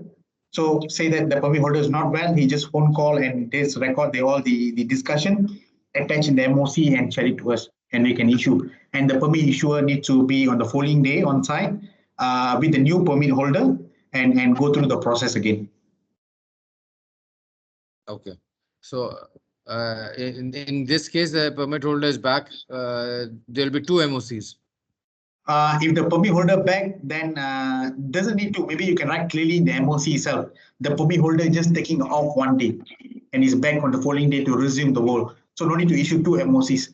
The one MOC, you need to clearly write the conditions, what going to be the change like, and what going to be the impact, and how do we manage it. That's it. Okay, and a practical question, because at times the PMs are busy, they're on site, and they get to know around say 9 o'clock that permit holder didn't turn up today, so that work has to be done. So now, can he give a verbal, sorry, not a verbal, I mean a message or some WhatsApp or something that okay, confirm this, and by end of the day, please raise a MOC so that don't stop the work, but raise MOC, then I'll sign off. So is that kind of flexibility we have? I don't kind of think that will be effective, because why? In the event if the contractor delay in providing these evidences, we will be in trouble. Or second is, in the event if our PMs are busy now, how would they going to review the MOCs if they do not have the network connectivity? Okay. No, I mean, this is a practical thing. Sometimes they are busy with meetings or some kind, or they are visiting sites. So in case I'm just saying that it happens that they might say that, okay, send me the things, don't stop the work. It'll take me another 2-3 hours to review the MOC, and then I'll sign it off and send it back. So the work has to be stopped by then. I mean, I'm just My thought here will be that Abid will need to be informed, so he can be an additional pair of eyes and check the permit documents and the MOCs, and he can support the PMs. Okay. Or the HSE guys. But Darwin, I just suggest, Adan, if permit holder is not at site, I suggest to stop the activity till further MOC or the permit holder backs. So for India, I'll tell you, I have little changed the last line. Permit holder can delegate to another accredited permit holder. This line I have completely changed for India training pack. I said permit holder cannot delegate the permit to another permit holder. That's because initially when we given this flexibility, hope you know our both countries are similar in the culture. So you know our contractors will take a liberty and they will do the changes. So what I did, I completely changed this. I said to my permit issuers and permit holders, there is no delegation of permits. If the permit holder is not at site, stop the activity. If it is a short break, like half a day for emergencies or a day max, don't raise any MOC. Let it be like this. Once the permit holder come back, you can resume the same permit or cancel the permit. Ask the permit issuer to issue a new permit to a new permit holder. Best. Yeah. I think that makes sense. What do Yeah. you suggest, guys? The PMs. As mentioned by Bhuvan, it is recommended. Yeah, I think that's a gray Yeah, area. I You, have a you guys question. need to be a bit tactful managing this. If you give a bit of liberty too much to contractor, then you may not know, I think, what's going on ground also. They continue to keep changing people, and then our PMs, I think they may not able to quickly review and assess this, and we may risk ourselves in the project where we do not have full control of this. I'll Yeah. tell you, Darwin and others, just one small learning. Same name, two permit holders in the same site. Of course, the surname is changed. Okay, like Bhuvaneshwaran Subramanian, like Bhuvaneshwaran some other name. What they did, the actual permit holder was left the site. These people have changed it. I mean, not changed the day, documents, everything. The another Bhuvaneshwaran has at the site and started doing the work. Okay. Very unfortunately, I visited the site and I know both the Bhuvaneshwaran and I checked where is that guy because his surname is changed. Another. I completely I removed the entire site stopped for a week. We did great, I mean, the detailed sessions and we issued NCR warning notice. Of This course, is the called conflict is very good. innovative thinking. You guys might come across also in Pakistan, people with the similar surnames and so on. Yeah, we will. So, No, what do you think, Asad and yeah, Fahad? boss, you know, what I've been thinking is that can we have, I have two questions from this discussion just came up, that can we have two permit holders for one job, number one discussion, or can we have one permit holder to supervise two jobs? So, so this sort of things, can we do that? Asad, to answer your query, the question now, there are risks in both these areas. Yeah, the moment you give liberty to have two permit holders in one job, they may not able to take responsibility. Correct? If you ask the permit holder A and permit holder B, who's going to be the lead permit holder? There should be only one lead permit holder who will be able to make decision, who are able to be responsible, who need to be accountable for the works. We don't want to give the stage that the permit holder A say that, hey, this is not my area. This is the permit holder B's responsibility. It shouldn't be the way. There's only one person able to control the whole site, who have the full visibility of the works, who have the full understanding of the activities and the sequences based on the CRR that we've prepared. There's So a reason if, why in this permit document we only require one name of permit holder because we want to focus on the accountability of that person to manage the work, as mentioned by Darwin. We don't want to have a conflict of interest between two person saying that, oh, this is not my work or this is not my responsibility to manage the work. So in nutshell, we only appointing one single permit holder to manage the entire work for the station, for example, for the entire activities. We don't want to have a conflict of interest. but for large sites, yeah, I think like NTI and PKDR, remember, I think we have a construction managers on top because we do not have retailer. A project manager for contractor also will be on site. Correct? In this context, maybe the construction manager who have been accredited minor can be the main permit holder. And also, yes, other supervisors where other works are going on. Like for instance, you got substructure works going on, soil investigation works, yeah, to understand the piling requirement, all these things, correct? So all these things be done with the specialist contractors, may not be from the same contractor organization, but it's the L4 contractor be invited to perform these works. So in this case, the L4 contractor need to appoint their own supervisors there. Yeah, may not call them a permit holder, but they are also supervisor who is obliged to report to the main permit holder. So you can have more than one supervisor, but end of the day, permit holder, we only need one as a main controller of the whole site. Just asking this because a permit holder needs to be at site at all times.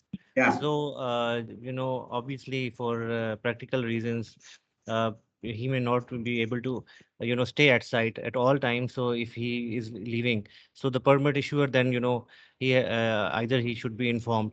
So he does not, the permit issuer does not need to come back to the site again. But if we revoke the permit, then in that case, he would have to come back to the site if a new permit is issued.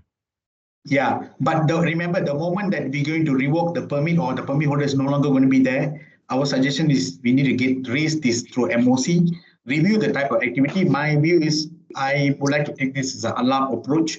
I'll be more interested to see how are they managing high and medium risk activities. If it's a low risk activity, you don't need to worry because permit issue doesn't be there. Permit issue only needs to be there involved when there's high risk works performed. So as far as I'm concerned, high risk activities, we need to take the extra degree of caution, right? So this is where permit issue must be there to ensure that all the necessary discussion controls are in place before even we allowing the new permits to be issued under the new permit holder. Okay, and my second question was, can one permit holder have be involved in two jobs at once? Just like you said that a supervisor has multiple jobs going at site, maybe unloading of tank, and the other side, at the other end of the site, there's some sort of concreting going on. So we have multiple jobs. So can the GHA or the permit would be different for different jobs, and can the permit holder be same for those jobs? So usually this conflict comes only for the large projects, PKDR and growth project NTIs. For the smaller activities like minor work projects, we don't have multiple activities, high risk activities at the same time, correct? So for PKDR and growth project, you need to have on top of the permit holder, you should also site manager, right? So site manager will be authorizing the work clearances daily. And for high risk activities, for instance, you're doing tank installation. At the same time, you're doing concreting works at a small portion. It is still okay for me if you using the same permit holder to manage, but provided it's fully under its visibility. Because generally, I don't feel there's a need to add more permit issuer on site or more permit holders to manage multiple works. If we can provide us the confidence, he can control all these works simultaneously to make sure that the controls and the risk do not conflict one another. With a separate permit, it is okay for us. But remember, always when we do the review, CRR, we need to see the scope of works. We don't recommend contractor to do multiple high-risk activity at one time. And usually in my experiences in Malaysia, when NTI's works are going on, there wouldn't be a case that various activity be done at one time, simply because we know there could be a potential conflict of works, conflict of risk, and conflict of controls. So therefore, we recommend our contractors, when they plan the baseline schedule, go by sequence of work so that you don't have at the same one single day, few simultaneous high-risk activities going on at one time.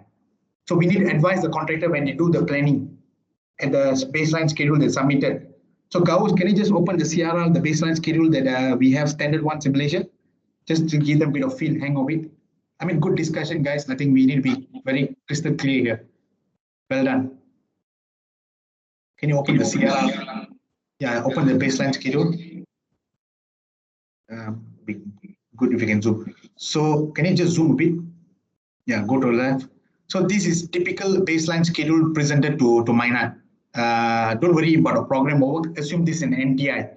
So contractors say that they're going to start the activity on the 23rd of October, correct?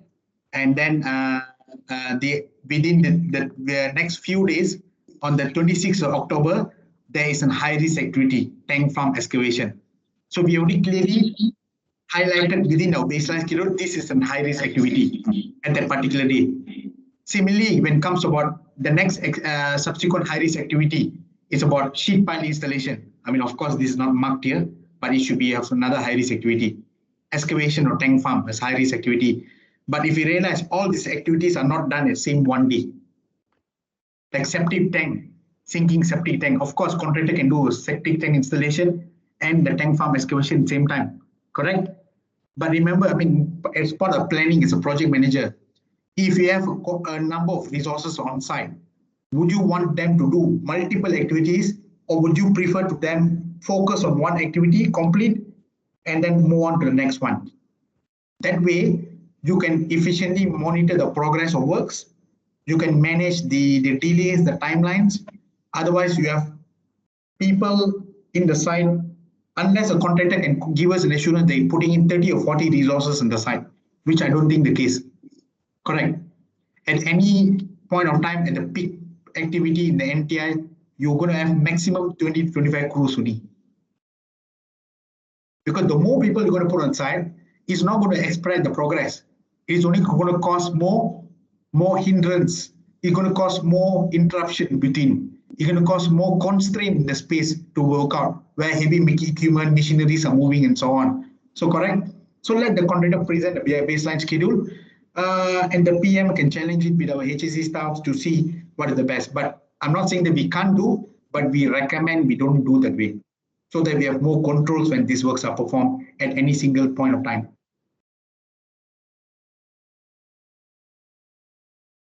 Did I answer your question, Asad? Yeah, thank you. Yeah, it's been answered. But just to add on, we just did a site number one because we have been under a lot of pressure to complete a site at in certain amount of days. Like most of the time, the client says that we have to complete it in 90 to 120 days. So at one site I was there, and a lot of things were going on in parallel, like the canopy false ceiling work was going on. It was in the finishing stages, but still a number of jobs was in progress, like tank slab, top slab was being poured, and also concreting work. So three or four contractors of different, they weren't falling under one main contractor. They were being given purchase orders or work orders separately. So in that case, there was no one, a permit holder, because we had four contractors, so we had four different permits.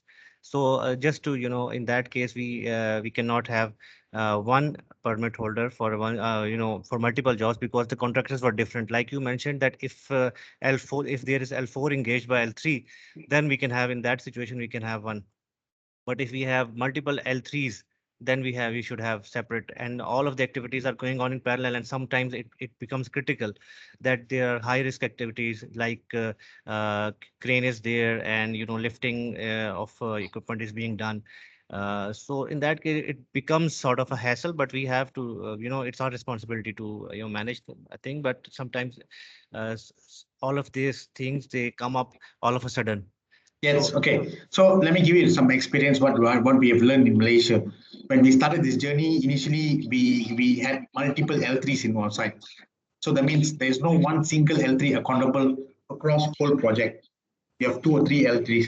So what we revisited is we reviewed our contracting strategy, where we engage PCC, principal main contractor, to manage the whole activities. That means our contracts and our POs issued to them one main contractors, principal civil contractors, or L3, who then is responsible to manage the other L3s. So in this context, the ultimate responsibility goes into the one single PCC, which is the L3, and the other L3s, we can treat them as an L4 here. And there's a management fee provided to the main L3 here. I think 3% of the contract as a management to other contractors. So that can be looked into as part of your strategy in Pakistan.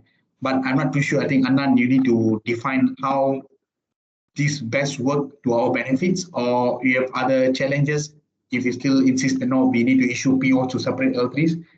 I feel that using one single L3 to manage across the site is the best way, because we don't need to do multiple CRR. We don't need to issue multiple POs. There's no multiple discussion, interaction, meetings with various people.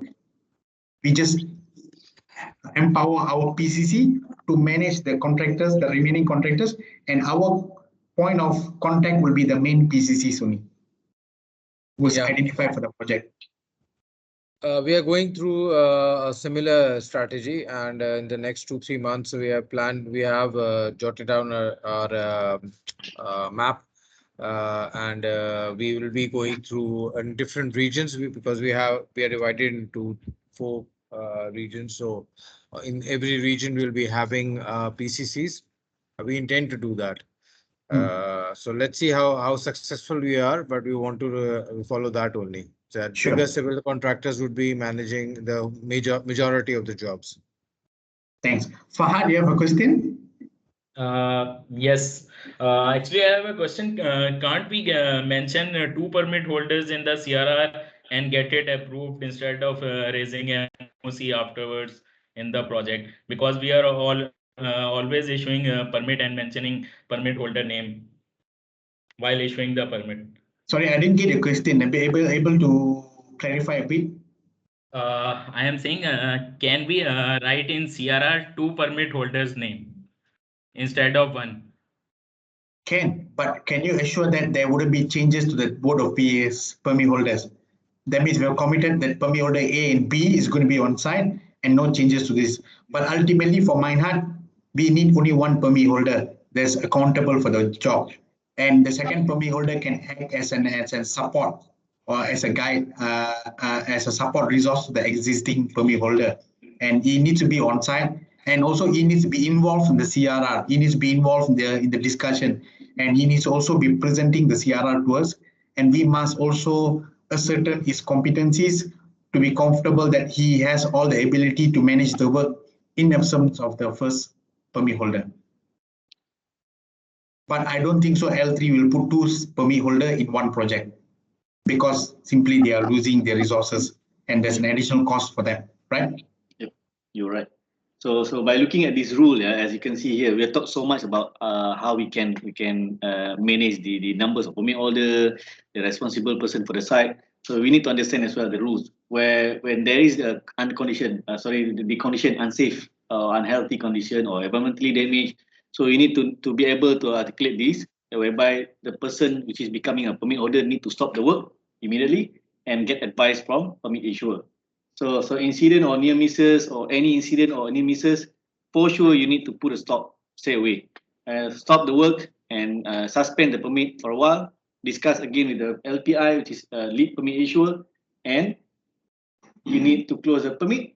Otherwise, you still can continue if there is no any changes in terms of control. So we need to really discuss with the PI. That's the reasons why we need one single permit holder to manage the work. To answer Asad's question just now, because if we have two different permit holder, there will be a conflict of interest in terms of managing the work. Okay, and this is the most common question thrown by contractors. What if let's say there is a tanker? Can we still continue the work? The answer is no. All works need to be stopped, including the permit. It needs to be stopped for a while.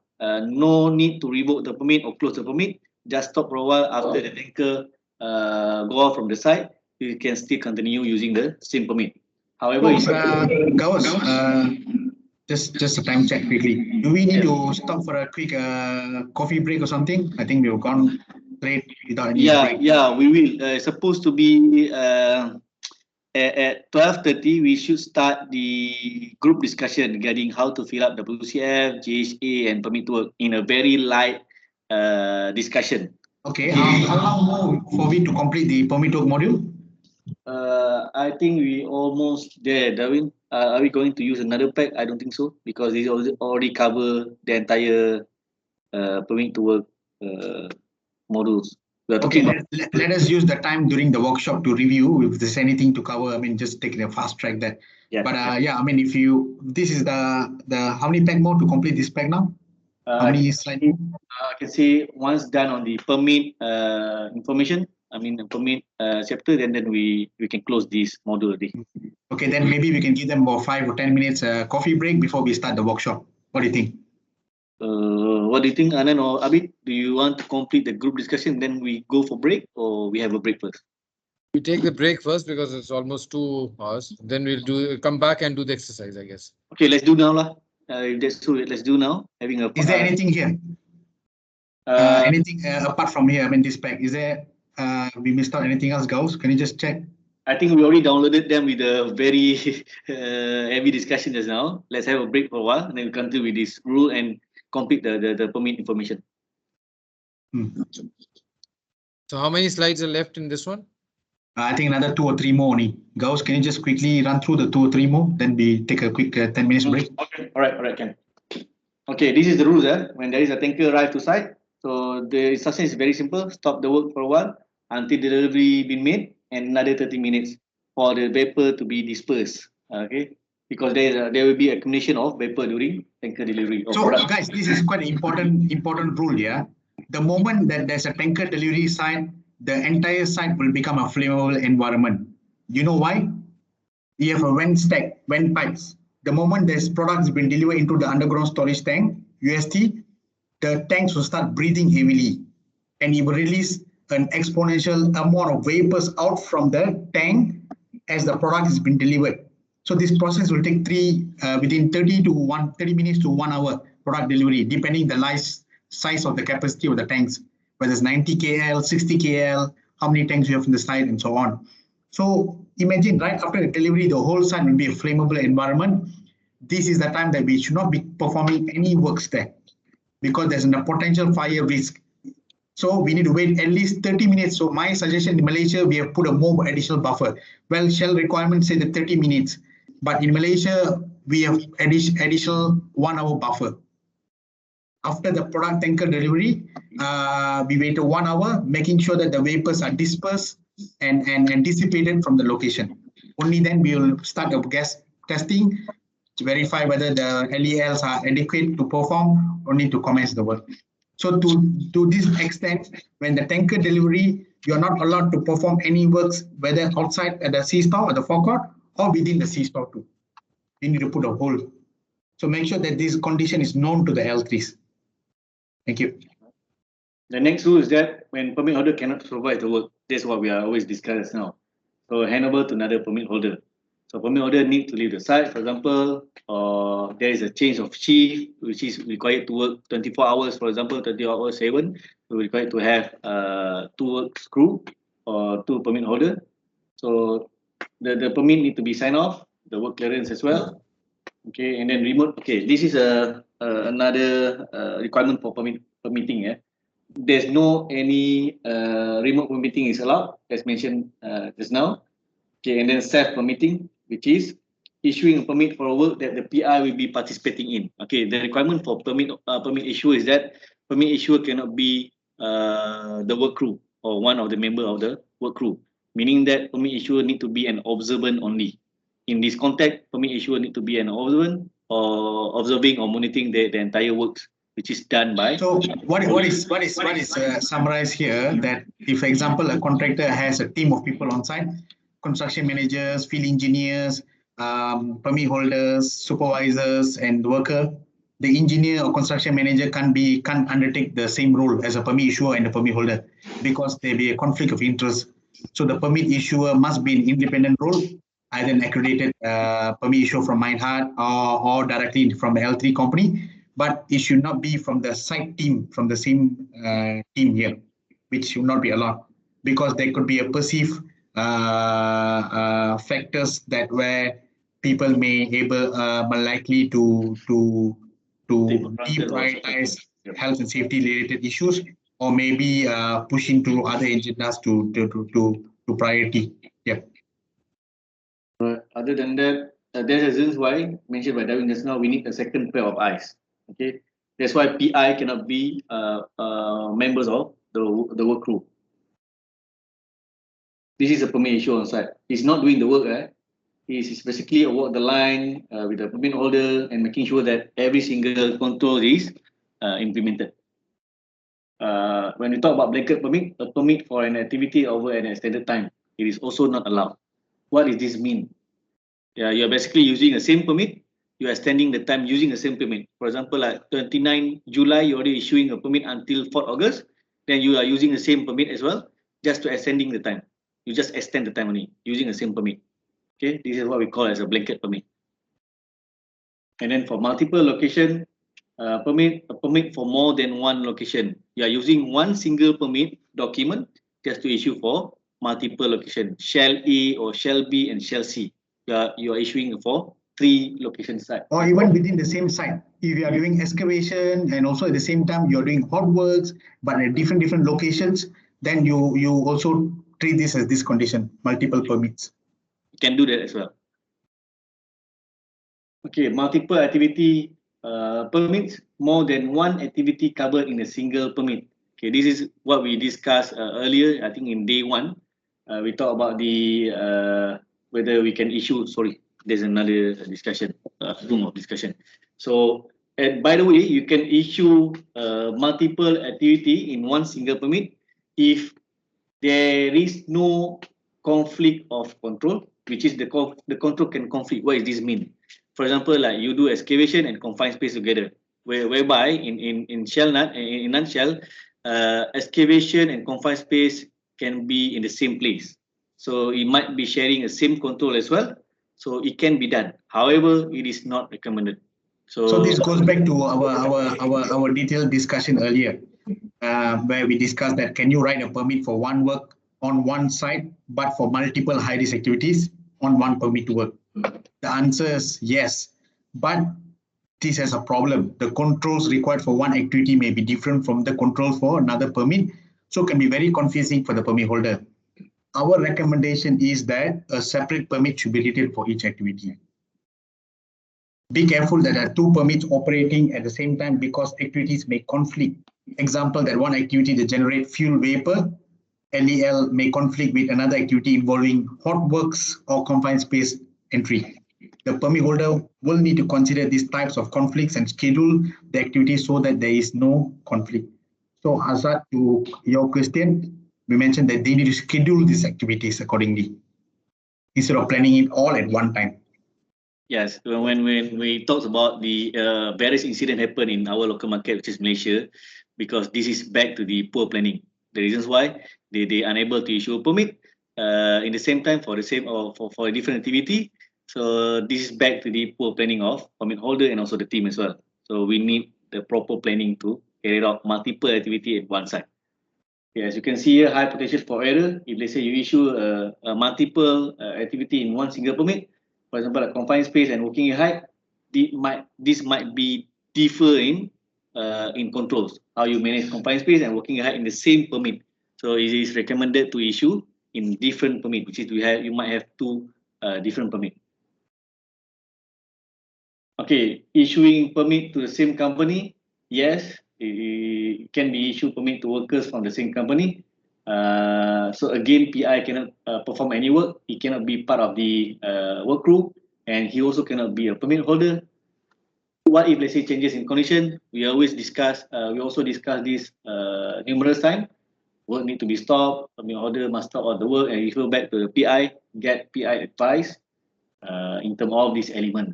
Equipment, score, work, control, anything related to the changes made. Okay, and how about emergency situation? Okay, which is to cause injury or harm to people or environment. So the permit should be suspended and discuss with the PI. Just give a very simple example. Yeah, when there is a permit issued on site for excavation activity. However, you encounter such a situation where someone got first aid case, for example, first aid case. So within the team, so the permit should be suspended just for a while, just to revisit the control why that guy receiving that kind of first aid incident. Okay, cut injury or hand injury, for example. So the entire permit should be suspended for a while, just to revisit again what controls need to be added,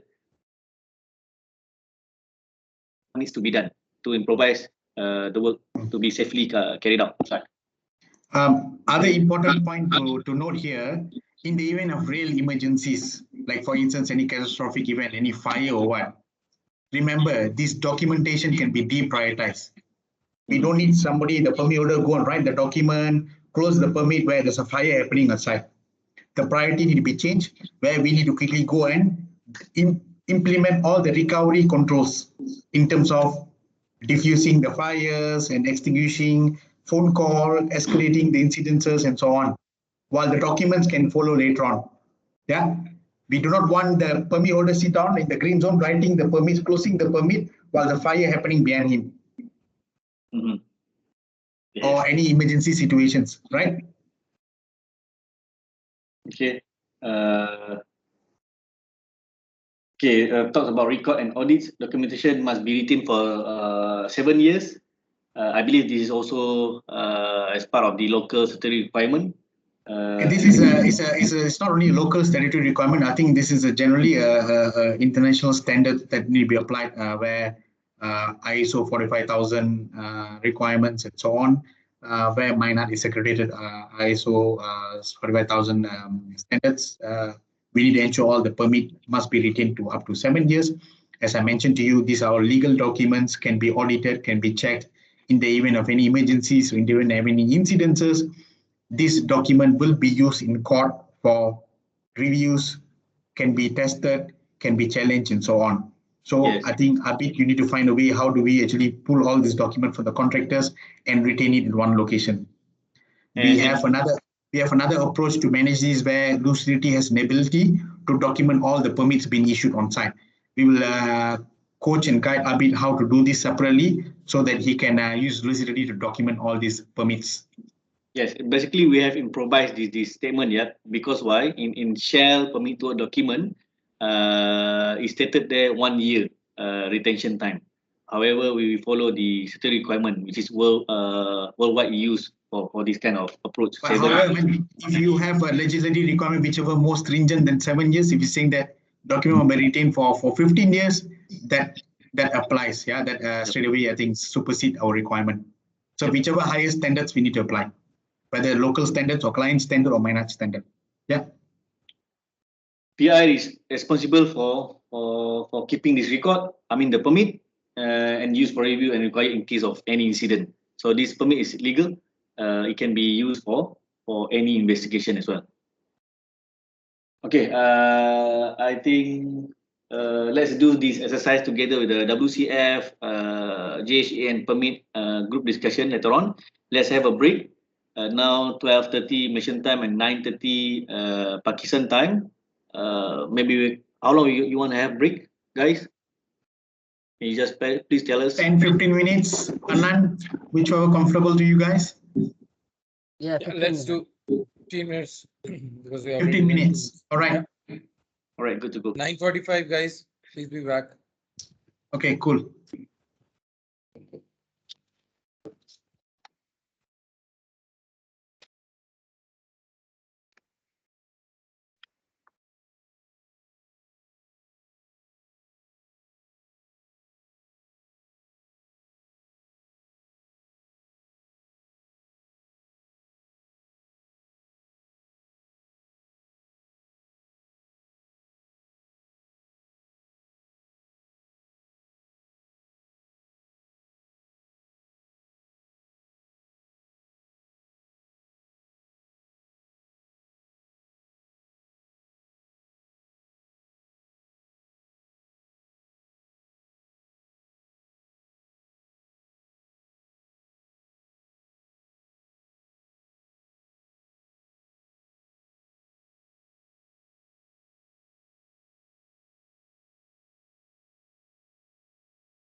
All right. Are we good?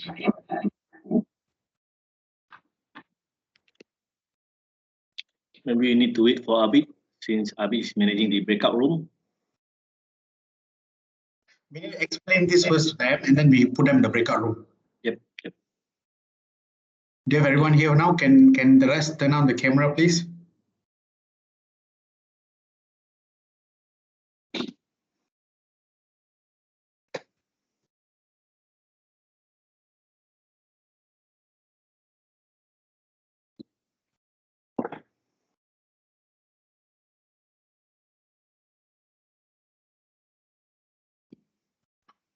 It's a typo like I was notice EPCM.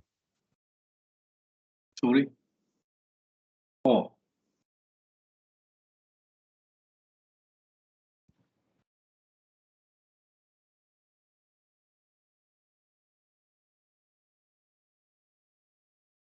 Just remove it. All right, we have everyone here. Can you all turn on your cameras, please? Before we go to breakout rooms, I will explain through the exercise, what needs to be done. And we reconvene back in another 10 to 15 minutes for us to summarize for the teams to come and share your group discussions. We still need to wait for Abid since he's managing the breakout room. Can someone get Abid? Abid, you here?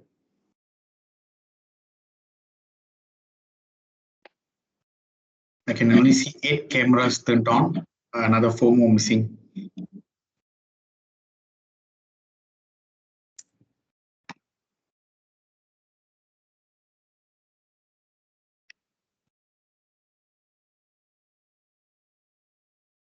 Hi, Mutahir, you have a question?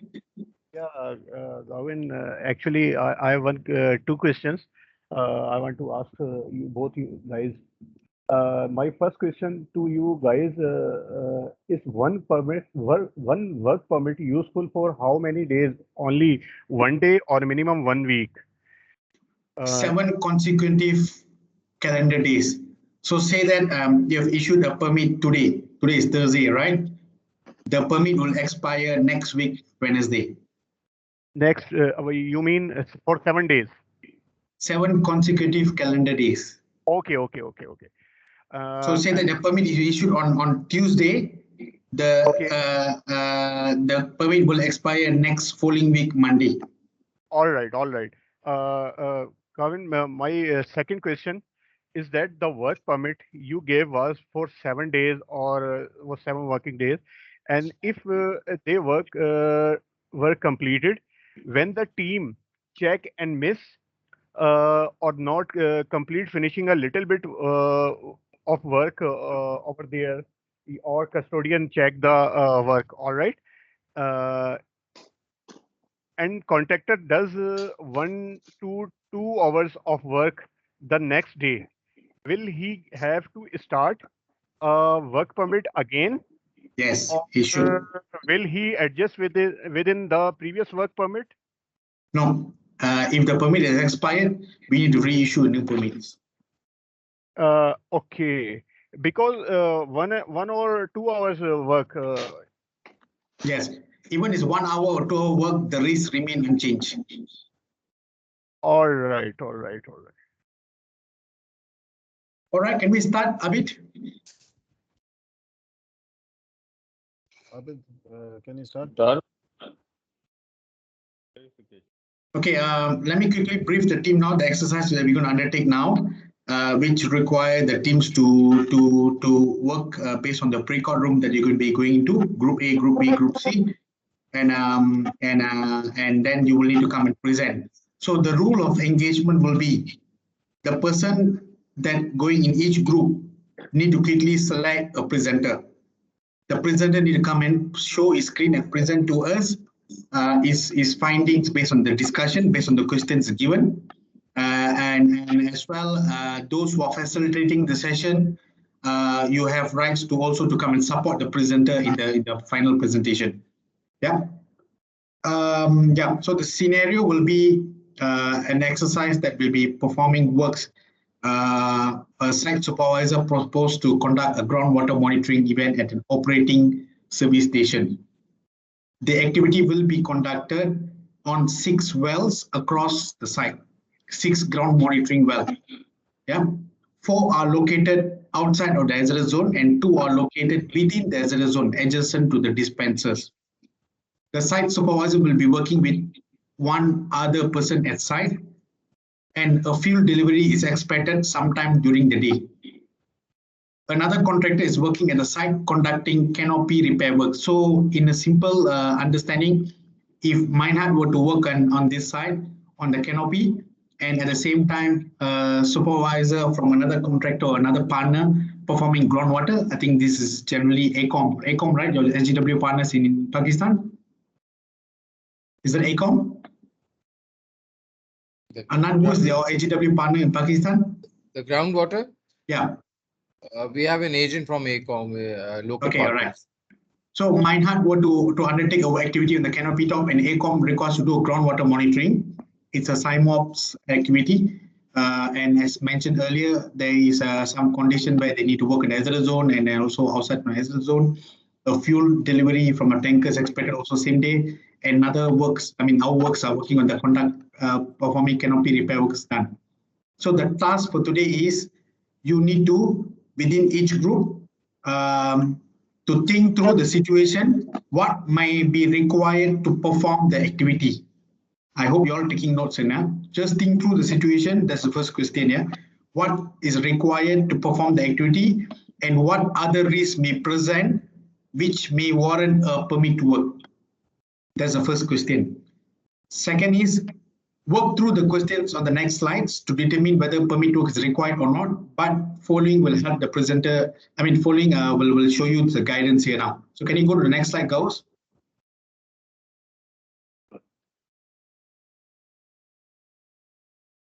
What will be a high, medium and low risk activity? So we will start, this will be presented by group 1. Okay, based on answer, which permit work system document will apply? Which is group A. We have 8 questions here, so we will split within 3 groups here. So question 2, what job step will be necessary to complete this work? I think group A can take this.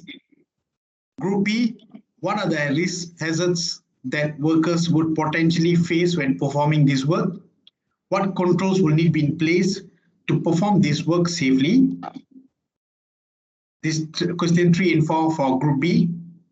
Group C, how would you communicate this information to work group?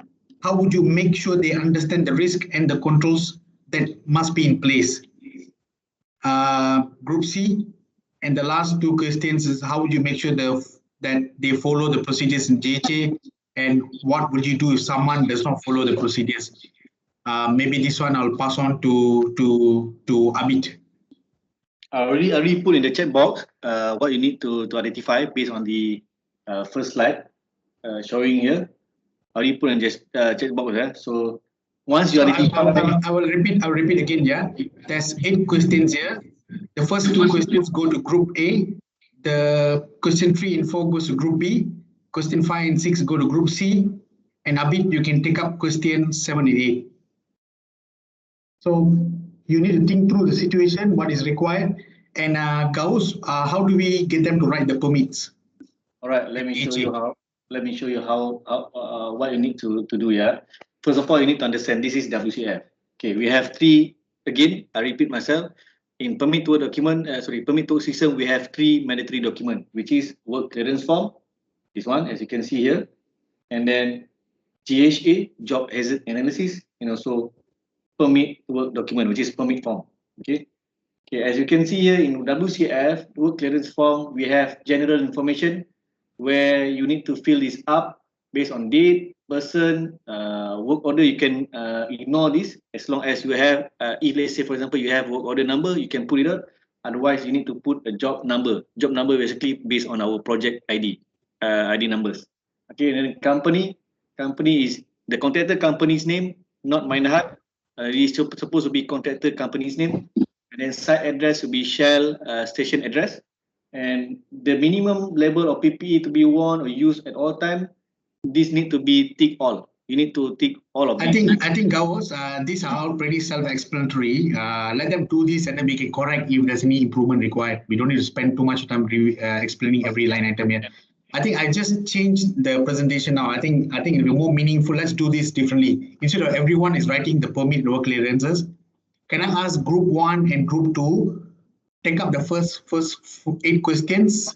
Group 1 take the 4 questions. Group 2 take question number 5 remaining questions, and then group 3 will do the necessary document writing, whether work clearance is required, whether a permit required. They can raise it, and then we will discuss. What do you think, Gauss? It can be done that way as well. So, I think that'd be better, right? Instead of everybody writing permits and WCF will take more time. So we give 15 minutes time now. When the moment they go to their own group breakout room, group A pick up the first 4 questions. Group B remaining 4 questions. So can you just mark which one for question group A, group which one for question for group B? Which one? 1, 2? 1 to 4, maybe give it to group A. The green one, group Or maybe 1 to 3 group will give it to group A. 4 to 8. Oh no, I think break it even. There's 8 questions, right? 4 for each. Yeah. 4 for each. Yeah. So group A pick up the questions in the green ones. Group B, you can pick up the questions highlighted in red or blue. Group C, you need to determine if this activity will require a permit, will require a WCF. If yes, how do you write, how do you identify, and all other associated documents, and complete this and come and present to us in 15 minutes time. Asad, any questions? Can we have that Bible you mentioned yesterday? Can we have that document for reference? Right. I put that in the chat box. I thought we've already shared the permitted document to Abid, right? Has not Abid shared to them yet? Yeah, I got the link, but just this one document I want to, specifically have that instead of sifting through all the documents. I mean, are you talking about the permit to work activity table?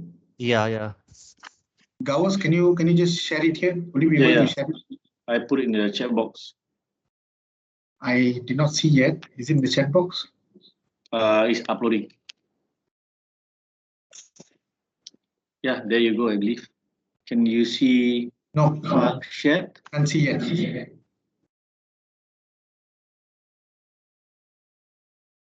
Yeah, the Microsoft Teams works a bit differently than Skype. Yeah, there you go. I'm not seeing it yet. Can you guys see the? Oh yeah, there you go. Asad, can you see the document? Yeah, got it. Can you view it? Can you try opening this? Yes, it's opening. Thank you.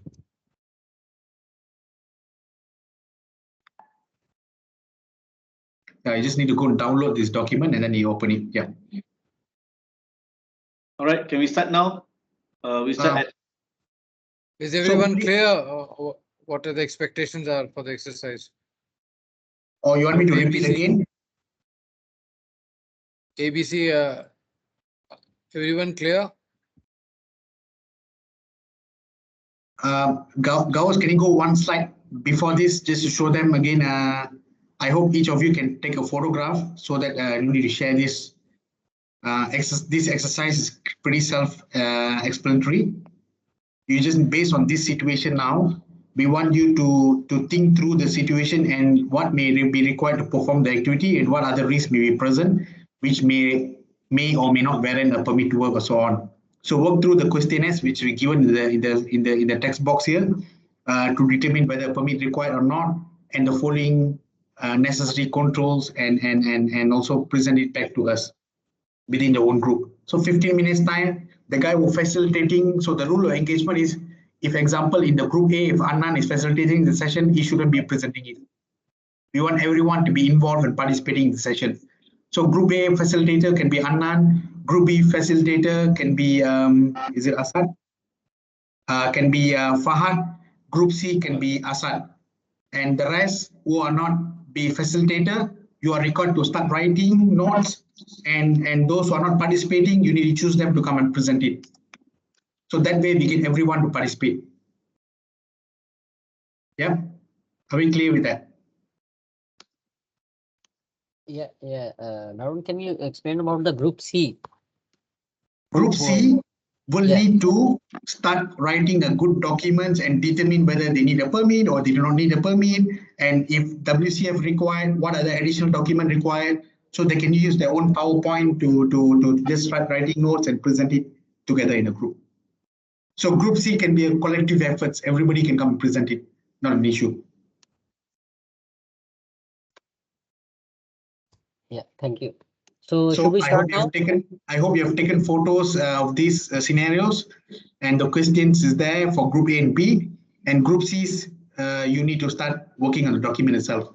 Yeah, I already put in the chat box. Yeah. You guys may have a look on that, copy, and then go to your breakout room. So that I think Abid, can you quickly initiate the breakout room, 15 minutes, and then give them back to the main chat box, main meeting room where we can start the discussion. Yeah, I said 15 minutes. It's okay. Yeah. Can you do it now quickly based on the group? Yeah, guys, you are going to know. I'm sending you your room. You can exclude myself and Gauss from our Bowen or the rest from the breakout room. We can stay at the main area. Hi, Darwin. One last thing I need clarity. We need to answer only these questions. We do not need to fill the WCF and permit to work format, right? You are from group B. You're not required. Yep. So group B only answer these questions. Yeah. Group A also answer the questions. Group C need to develop the documents, all the necessary controls, checklist needed. Oh, they went out already. They go to breakout room. Abi already send them to the breakout room. Maybe Abi, can you help me to send to group A first? Yeah, David, sure. if you want to go to group B, your pleasure. Abid, can I choose to enter any rooms to see how they are progressing the discussion? Yeah, Abi can yeah, sure. there. Which room you want to go? Yeah. Abi need to send it there. So Gauss, can you go to group B? I'll go to group C. Okay, Maybe someone can help out with the group A. All right, I will go to group A. Yeah, send me to group C. I need to count 10 seconds, right, Abi? 1, 2. Okay. Before I get room. Bowen, you can assign Bowen to group A. Let him observe.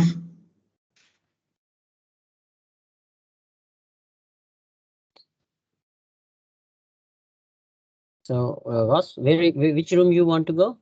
Group B? I think B. Now we go to C, right? Yeah. So you and Bhuvan Can you put me in A or then? Yes, Bhuvan B. Left. Yes. Yeah, sure. Yeah, Bon. Maybe Abid and Bhuvan, you can say we go to group A. All right, I'm joining with you. All right.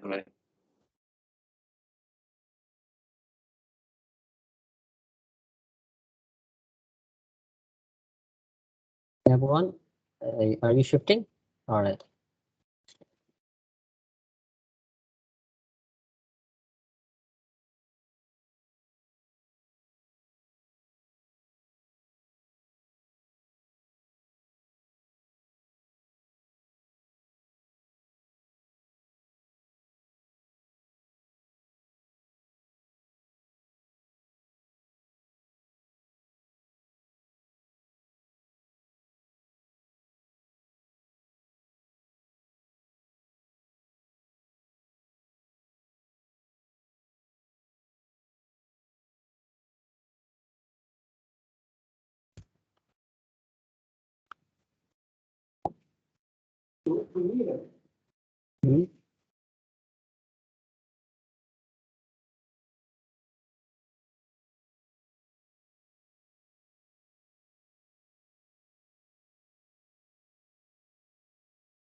Can you send me to group A?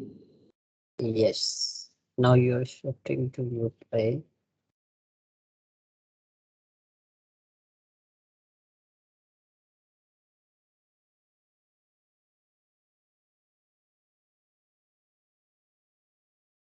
And help me to maybe send Vino to group B so he can help facilitate the session in the discussions.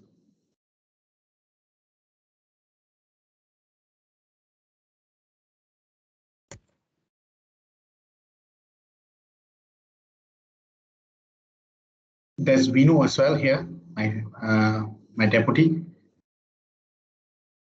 I already signed you. Yeah.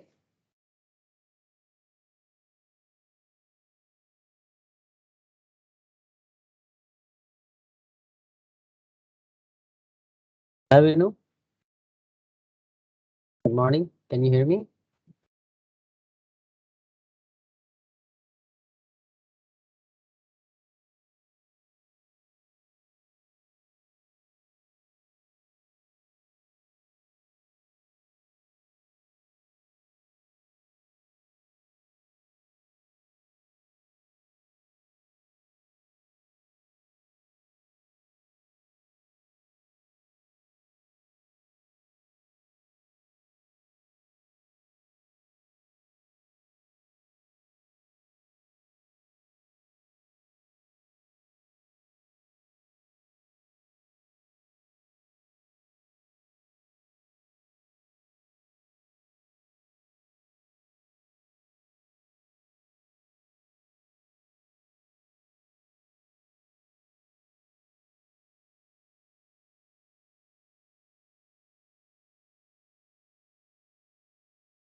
Yeah, put me in group B, please.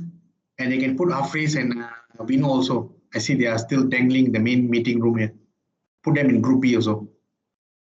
Group E. Yeah. Or maybe you can split them also in either groups. We just need to equally move around to various groups to just see how they're progressing in their workshops and discussions.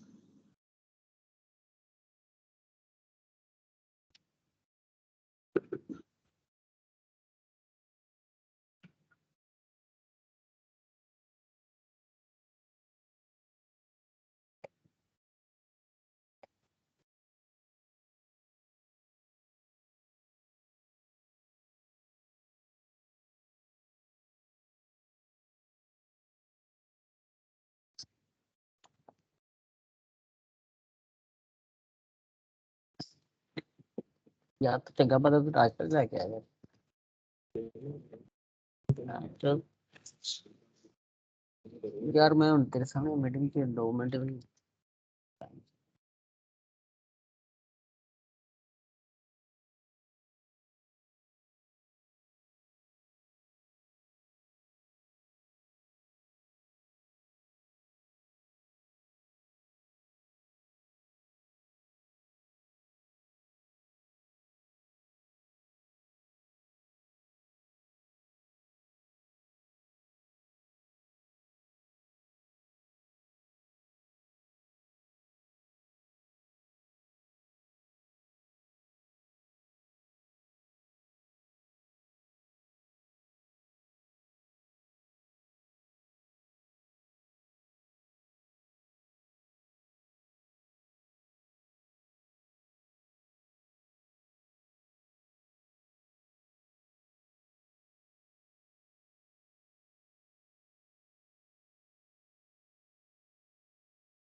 Hey, you guys are still here in the main room.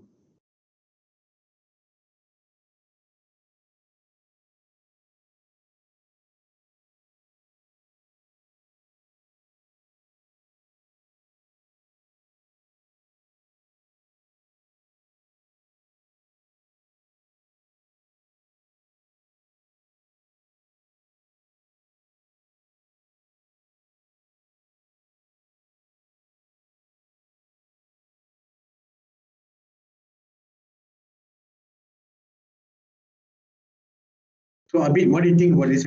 Is it going to be effective like the first time we had?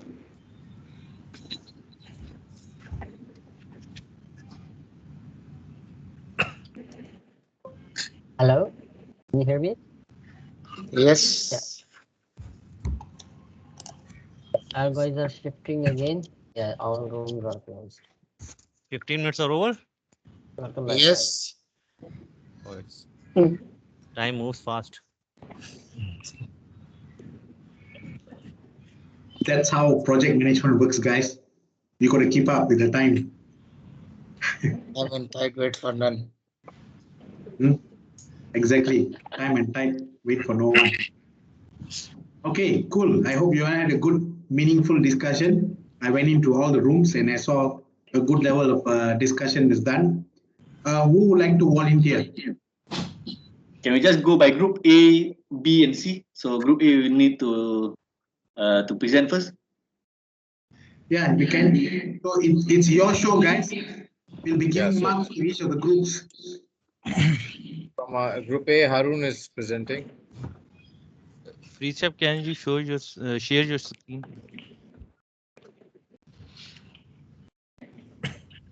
Can everybody see? Yep. Yes. Yeah. So the case scenario is that on a shell existing site we have an activity like we have first we have two contractors which are working on two different locations. One is working on confined space entry like wells, and the other one is working on a canopy area. So the questions which we answering is like first one is would this be a high, medium or low risk activity? So this one is a high risk activity. If I am mentioning that working on a well, because this is a confined space entry, total there are 6 wells, out of which 4 wells are in non-hazardous zone area and the 2 are in hazardous zone area like near dispenser. So this one is a high risk activity because they all the 6 wells are confined space. And the second one is there is another contractor working on a canopy. So there is a work at height, and this is also a high risk activity. And then there is one more scenario that tank lorry is coming to the site. So if tank lorry is coming to site, we have to stop this work. And if we stop this work, this is also a high risk activity because due to the presence of the vapors when there is a decantation is in progress. So Okay, Harun, can you hang on yes. there? Can I ask Group B? Do you agree to what is being mentioned or do you disagree? Is working in the monitoring well activity is considered as confined space works? Have you all seen how the ground well, LGW groundwater monitoring well looks like in the station? They are just coming to the site just to do reading, correct? Well, actually, Harun, I think so. It would not be a confined space entry because they are not entering into that area. But They would be only using the tools. no, because there is because there is only one entrance and one exit. So as per confined space definition, if there is a one entry and one exit, then this should be considered as a confined space. So that's why we will mention that this is a confined space entry. So Harun, just give you a background. Yes. For information, the soil and ground water wells on site, usually the diameters are up to 6 to 12 inches only. So it's humanly not possible to enter inside. So usually this activity, LGW partners will just come and install some monitoring devices just to make sure that there is no leak determined at this location where the groundwater is installed inside. And there is no requirement for people to enter because the well size is relatively small. It's a very small monitoring well. So it's like 6 to 8 inches only. It's very small. So there is no confined space activity. But there is another high risk activity to identify. The wells are located within or adjacent with an dispenser. Yes. They will need to use any equipment in that area. These activities will be treated as hot works simply because the permit work requirements under the appendix 1 in the permit work, which mentioning that if you're going to use any equipments, any devices which are not intrinsically safe in this location, then you need to identify these activities high risk.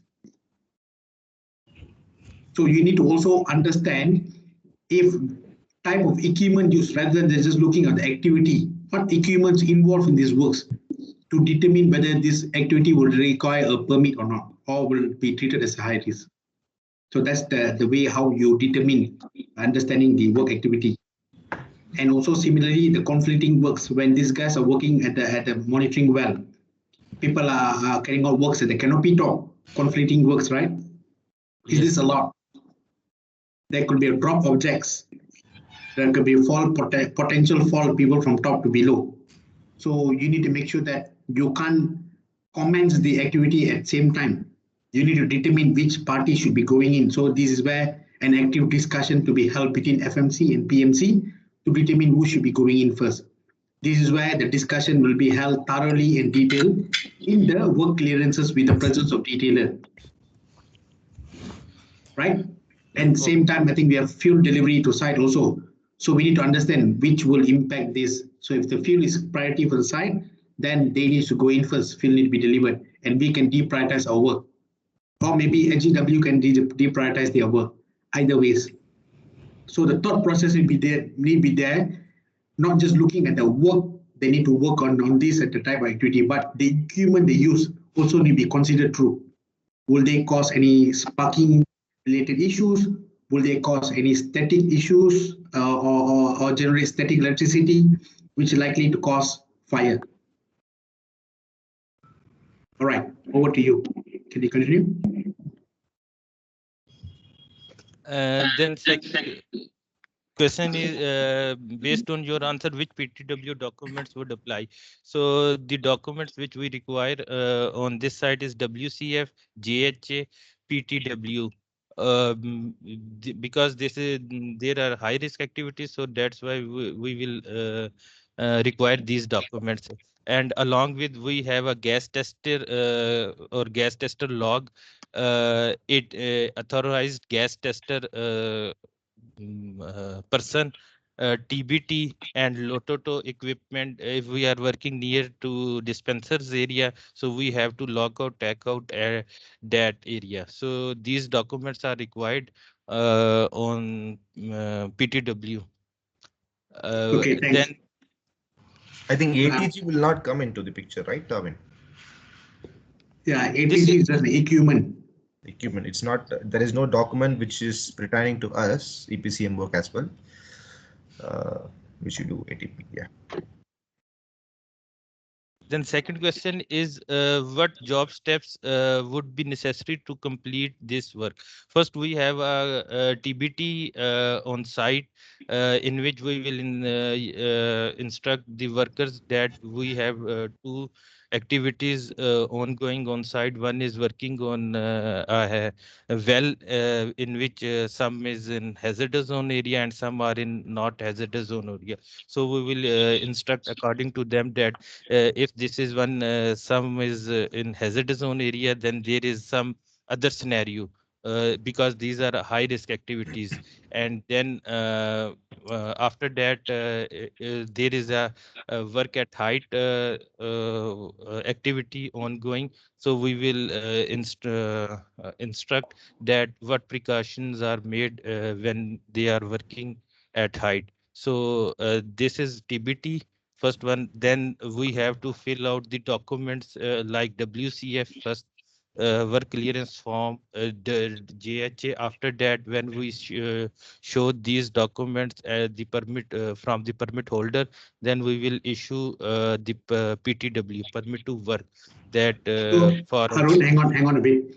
Are you saying that we're yes. going to allow the work at the same time simultaneously while the LGW well monitoring Uh, right now? uh, if there is because as per the picture the 6 wells on 4 wells we are working, but if we are working in that hazardous zone area, we will stop that work, and maybe at that time work at height canopy works will be started. Okay, excellent. All right. Just going to Group C now. On the question based on answer, which permit to documents will you apply? As the team mentioned, now we need WCF, JHA permit to work, gas tank log, toolbox top records. Additional, any other documents you need to cite or you need to witness prior to work commencement? Group C, can you add on? Or do you think that this is sufficient enough?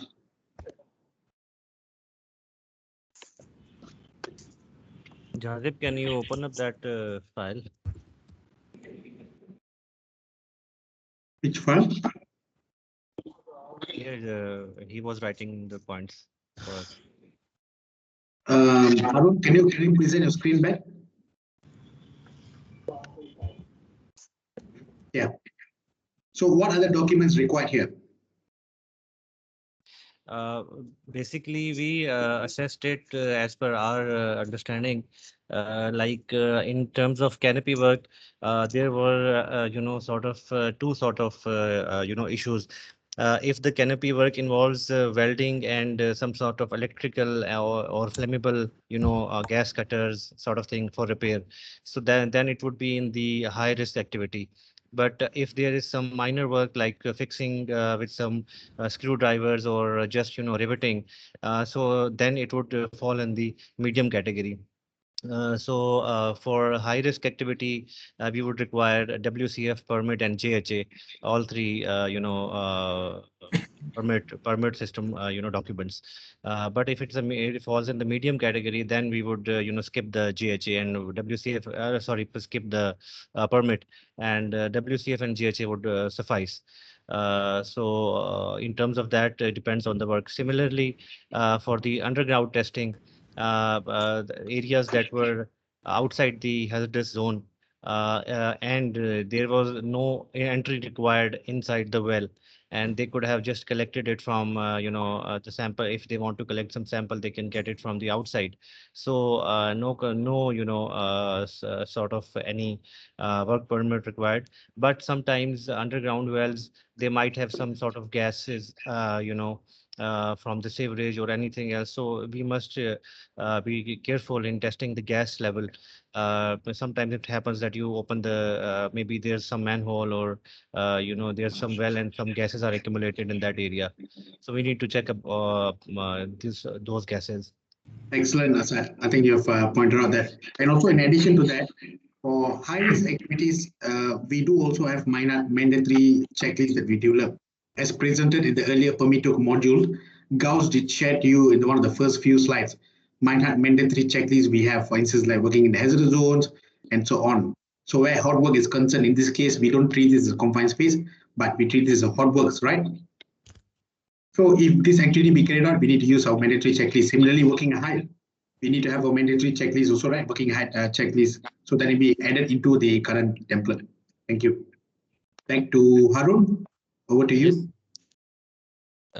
Please sab slide share कर दो. Share करना है.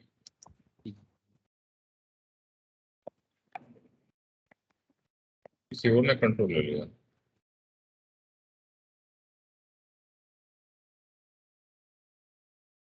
Do you still want to continue, Harun? Share new screen doesn't show.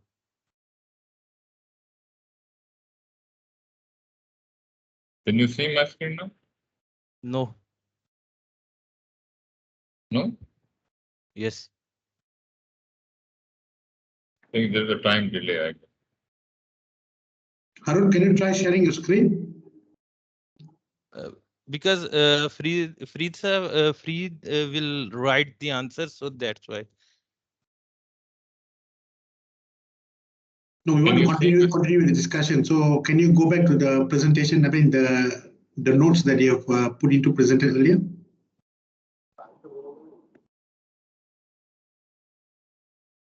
Actually, the notes are with Farid. Farid, can you show your screen? Yeah, I'm sharing my screen. Can you hear me? Yeah, we can hear you, but we can't see the screen now. So I need to take control, I guess, again. Somebody took control from myself. So how do I get? Can you see the picture of everybody? I think it's my, is it my screen? Can you see document 3? No, we can't see your screen. Okay. Let me try again. Can you see my screen now? Yes. Yeah. Okay. Can you see the Yes. Yes. notes? Is it looking on? Just scroll down. Scroll down. Yes. The third question is, what are the risk hazards that the workers would potentially face when performing this work? Uh, Risk associated with if we are working on a hazardous area like entry into confined space, then there is a gas ingression through lungs. So we will proper barricade that one area. If we are work at height, then fall down from the work. So we need scaffolding, we need harness, and we need mesh maybe, which is, but this one is not a practice, but maybe we can fix mesh if someone is fall from the canopy, so they will fall on that mesh. There is So also risk of drop objects, right? yes. Yeah. So how do you control that?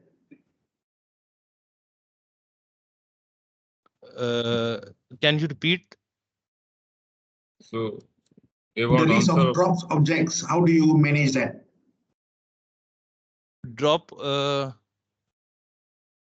We will barricade that area. We will barricade that area, and there no one is working. So this one is, and we need some. We there is some guy which may be present on that area, and he will check and then enter into the working at height area, work in progress area. So there is a proper barricade, and there is a proper route to enter into that area. So there is a proper, we have approximately 3 to 5 meter access distance from that area. So if anything falls, so no one is here. So maybe we can uh, mitigate that risk from that. And also remember the tools that use at height, which potentially could fall and hit someone.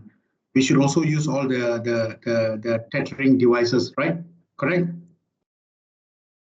To secure the tools, just in case if you have accidentally fell off.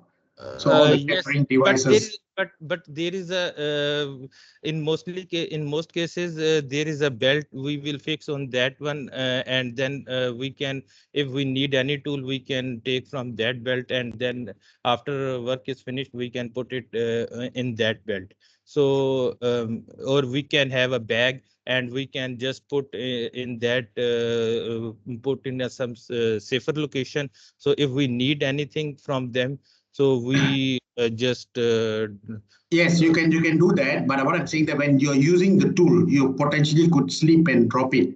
So you yes. need to ensure these tools are secure and attaching handheld tools in a tethers. Okay. All right. Okay, move on.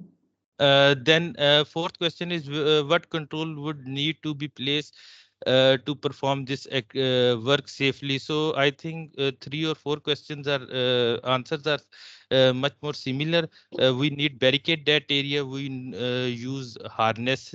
We need proper gas testing.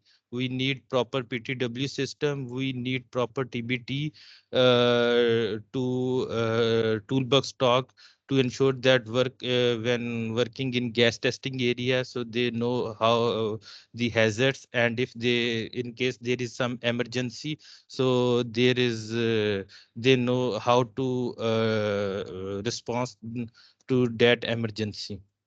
That's fine. But how do we manage the CMOPS activity, SIMOPS activity? How do you address these issues at the very beginning stage to identify the priority of works, to define the isolation zone, exclusion zone, to define the work stages who should be going in? Where should we have the discussion?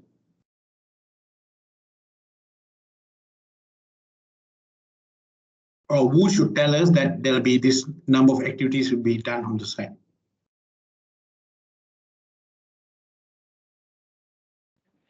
Group B, anyone would like to help? Well, yes, I would like to add one thing. According to my suggestion, we should have toolbox talk combined for both of the parties which are working at height and doing hot work. And basically, permit issuer is responsible for telling each party that two activities are going at site and what are the precautions, hazards, and controls which we are implementing. And we also need to communicate that when bore party is working near the canopy works, then the canopy works need to be communicated. So both parties should present at site in order to have an effective communication. Okay, let me ask differently now. Well, that is when you anticipate, you already know that the contractor is going to come there. But before that, you say that you do not know that SGW is going to work there, or you do not know whether there's a tanker delivery. Where do you cover this process of discussion or identifying these issues? Tanker delivery can be addressed in permit to work system, but if we are if any other party is issuing a permit to the ACOM bore party, then that issue at the time of issuing permit we cannot anticipate it. That would be taken care by the taken care at the time when the second permit is being issued. Group C, you would like to try? Yes, Group A and Group C also can support Group B as well. Basically, when the initial job of canopy would have started, there should be some sort of a permit, issued, and permit issuer would have, now in that case, now in the existing example that we have been given, the canopy work is already in progress. So the permit would be in place and the permit holder would be at site. And now we are focusing on the second job, which is the testing of groundwater. So if we would have a look at the permit that is already at site and the permit holder, we would discuss that, this job is being carried out. Maybe if it involves the same area that groundwater is being tested in the same area where that canopy work and the crane is in place. Obviously, in the picture, we can see that one of the guys standing on this, what is called hydraulic lift. So that area is must be barricaded. So either we would wait for that job to be completed and then we would execute that ground testing job, or we would see that if we are not hindering in that job and it does not involve interruption of that job which is being carried out earlier.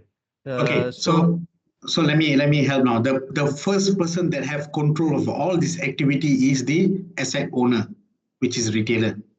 He is the one who acknowledge any contractors that go into site, and he is the one authorizing the work clearances. So the answer is we should be having a detailed work clearances discussion with the retailer, understanding any SIMOPS operation on site, so that we can decide and delegate all the necessary actions. As mentioned by Fahad earlier, you can have a joint toolbox talk. Excellent. Yes, that's how we should be doing. Post identification that. But before we go into site, we may not know whether it's a tanker delivery, whether it's another contractor on site. This is where we need to have that detailed conversation discussion in the work clearances with the retailer, who then can tell us. All right, thanks. Moving on to the presenter. Yeah, I think Group C, right?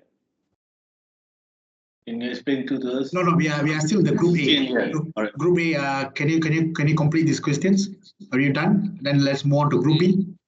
Yes, that's all from our side. Okay, thank you. A good discussion. Yeah, let's move on to Group B. Group B, can you present the same for your summary of notes?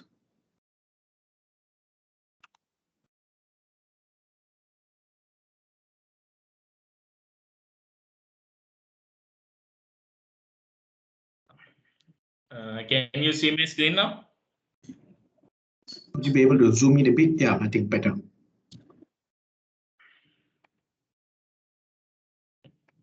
Fine.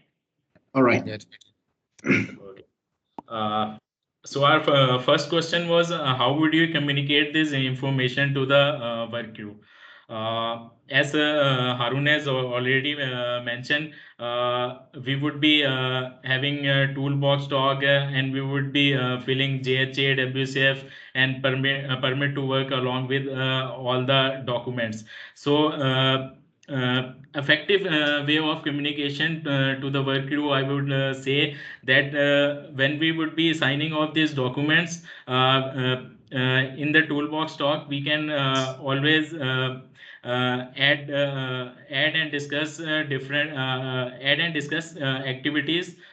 for each activity, and for each activity we can discuss what are the controls which we are in, what are the hazards which are present in that activity, and what are the controls which we are going to implement in order to reduce that hazard. In this way, by having a toolbox talk, we can effectively communicate this information not only to the permit holder but also to the work crew which is working under it. And we can also discuss in detail in toolbox talk with the work crew regarding the checklists, whether it is of hot work or of work at height, so they know what we have filled and what are the requirements which they need to comply while they are working at site.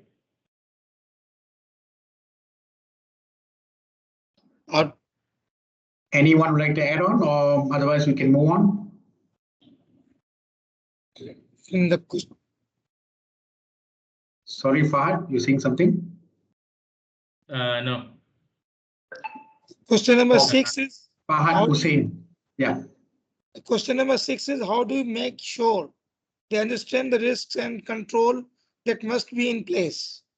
First, we would conduct the toolbox talk and explain the job steps and its related hazards and controls. Make sure that the job permit holder who's being there at site, there would be no activity under canopy in parallel. It should be the critical situation if there is any activity under the canopy being carried out in the parallel. We must ensure the feedback from the work crew in questions that up to the last minute risk assessment. These steps must be ensured while controlling the hazards. Yes, Mr. Darren, my voice is clear. Yes, we are. So I'd like to ask Group C now. Do you support or disagree? Or you'd like to add on any additional points? Apart from Asad, can I get participation from Atta, Shade, and Norasan? From Group C?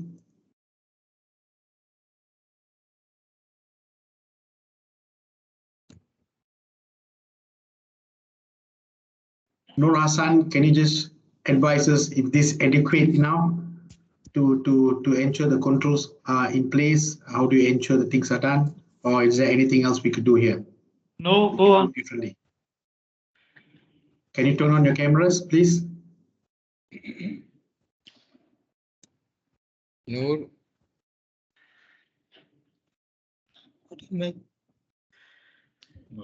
Yes, listening, no succession. All right. Okay, moving on. The next question. How do you make sure they follow the procedures in the JSA? We will be having IP cameras through which we can observe, and by having a random visits, audits to ensure work is done properly and being followed. Permit holder must be present at site to ensure all procedures are being followed. Ensuring job hazard analysis knowledge is communicated to all work crew working at site, not only PH.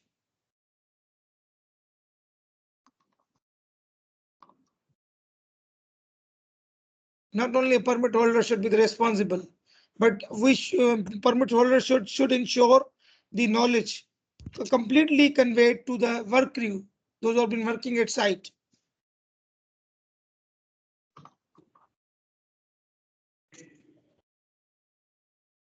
Anyone else would like to add on here? Can I disagree with him if you allow? I want to add a few things. Sure. Yes, sure. Yeah, basically, what I understand is, all three documents are not necessary for all the jobs.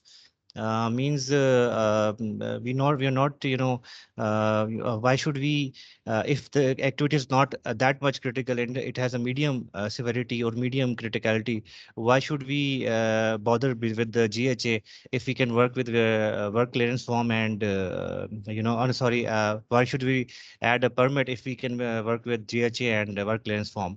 So, it's not always necessary to put all three documents in every work. And we need to, first of all, we need to understand this thing, that if we can eliminate a risk altogether, just like it was mentioned in day one training, that our first job is to if we can eliminate it altogether, and if we can substitute it.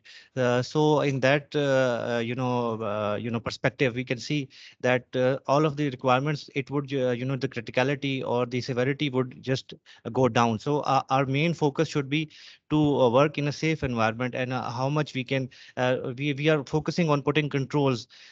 Control should be the third step. So for first we should eliminate and then substitute and then control. So I think like you mentioned, all of the guys, they mentioned that we should put controls. None of them, they mentioned that we should wait for the for a particular time, if the groundwater testing has been carried out, it could be carried out at a certain time where there's no particular activity going on. So I think more focus should be to delay it, if we can delay it a few more hours, if that it's not that critical. So, and secondly, just as Fahad mentioned, that PH is not responsible. I think at site, PH is the one who is accountable and responsible. First the PI and then the PH. So I think it shouldn't be thought about like PH is not responsible. I think all the accountability and responsibility lies with the PH and ultimately with the PI. Thanks, Asad. Again, today you are at top of the class. Well done. All right, moving on. Well, actually, adding to the Asad point, I have written not only a permit holder. I am saying the worker which is violating the procedure should also be made accountable, other than permit holder. Yes, in the end, the responsibility lies with the permit holder. I agree to your point. True. But remember, I mean, this IP cameras, all these things, yes, you can keep it on site, but we really do not have the visibility as how you have the face-to-face human touch, right? When you go to site, you have very good level of conversation, discussion. But IP cameras, it give you visibility, but it doesn't give you the full context behind whether he really understands what he's doing. He really knows whether the procedures are in place, whether the right procedures is following or not. So in such limitation, how can we do differently is to engage, can maybe carry out a TNT, talk noting exercise, just virtually engage the team, engage the crew, whether they really know what the procedure is. Sometimes they may have procedures, but they may not know how to interpret that. That's another problem, right? Sometimes the procedures are well written, but all in English, not in local language. So when you engage the local frontliners workers, come from different diverse sectors and so on, they may not be able to read English, they may not be able to interpret. So our communication may be very personalized. In translations, we need to translate the procedures effectively. We need to TNT to test their knowledge and skill, we need to do it. Otherwise, it's not giving us a confidence that the permit holder is able to do the job following the procedures that is established or the controls that is prescribed within the GHA. Thank you. Move on. Yeah, the group last question, not least. What do you do if someone does not follow the procedure? First of all, we have to check the direction, right labeling. Labeling is a pretty big deal in all of the activity. We will guide him how to proceed work by investigating. Why not following procedure? That's after that hold accountability the person PH, and if anything serious or major violation, then stop work or cancel permit and report to the guy for this activity. All right, good. So I think if you know that someone is not following procedures, as I mentioned, we need to follow some processes here. Yeah, we don't simply terminate a contractor or remove an individual from a project. We need to first understand, investigate first. Why is he not following the procedure? Has he been correctly trained? Has he received adequate training? Has he been taken through a proper onboarding? Yeah. If he's inspired doing all this effort, if people decide to violate, it's under his conscious, deliberate, individual action. Yes, you can follow the subsequent consequence management. But if you realize if the contractor management has not done training, has not done whatever necessary to onboard him, to pay, upskill him, and to put in right competency, the next action, the consequences should be going to the L3 directly. Correct. And also we need to agree, put them in the PIPs, a performance improvement plan. How long you need to give them action? If let's say the action required, you need to train people, you need to coach them, you need to buddy them, or you need to accredit someone, the permit to work, you need to send them for retraining, you need to do briefing, you need to develop processes and procedures if they do not have procedures in place, or maybe lack of procedures. So action will be clearly written to the L3 so that within the stipulated time that we agreed, maybe within the 2 or 3 days, they can close out all the action, provide the assurance back to MyHeart project manager and the HSE team, and we can initiate or sign off the activity for them to recommence work if at all we have stopped the activity. Thank you. Right. All right. Just to add on question number 6, how do you make sure they understand? I think everyone mislooked on the blue zone implementation. So in terms of how they can understand the risk and control, we should gamify the blue zone, gamify the information and all. Good one. So gamification is another way to test people's knowledge and skill. Yeah, and that way people will start engaged in creating the trend line barrier thinking. Yes, maybe you can add on is that. one of the way forward. Yep. Maybe instead of for question number 7, instead of using local language, maybe you can translate into pictorial JHA if it is made possible, and also can use Blue Zone as well. You can add on in the local language JHA statement there. In bracket, maybe you can put the Blue Zone in local language and also pictorial JHA. That's one of the example which is we have done this past 3 or 4 years ago in our local market. Okay, thank you. Let's move on to Group C. Yes. Can we get Group C to present it?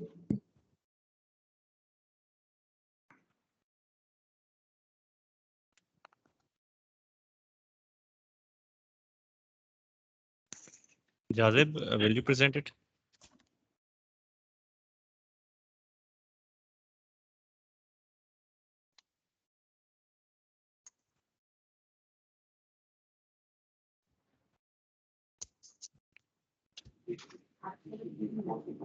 Screen is visible. We can see the screen.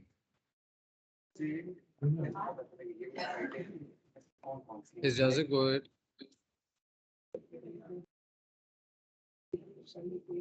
Sorry sir पर किस topic पे बात ये पूरा complete नहीं हो सकी थी एक्टिविटी हमारी जितनी हुई उतना आप let me share my screen Jazib उसके ऊपर फिर बता देना 1 minute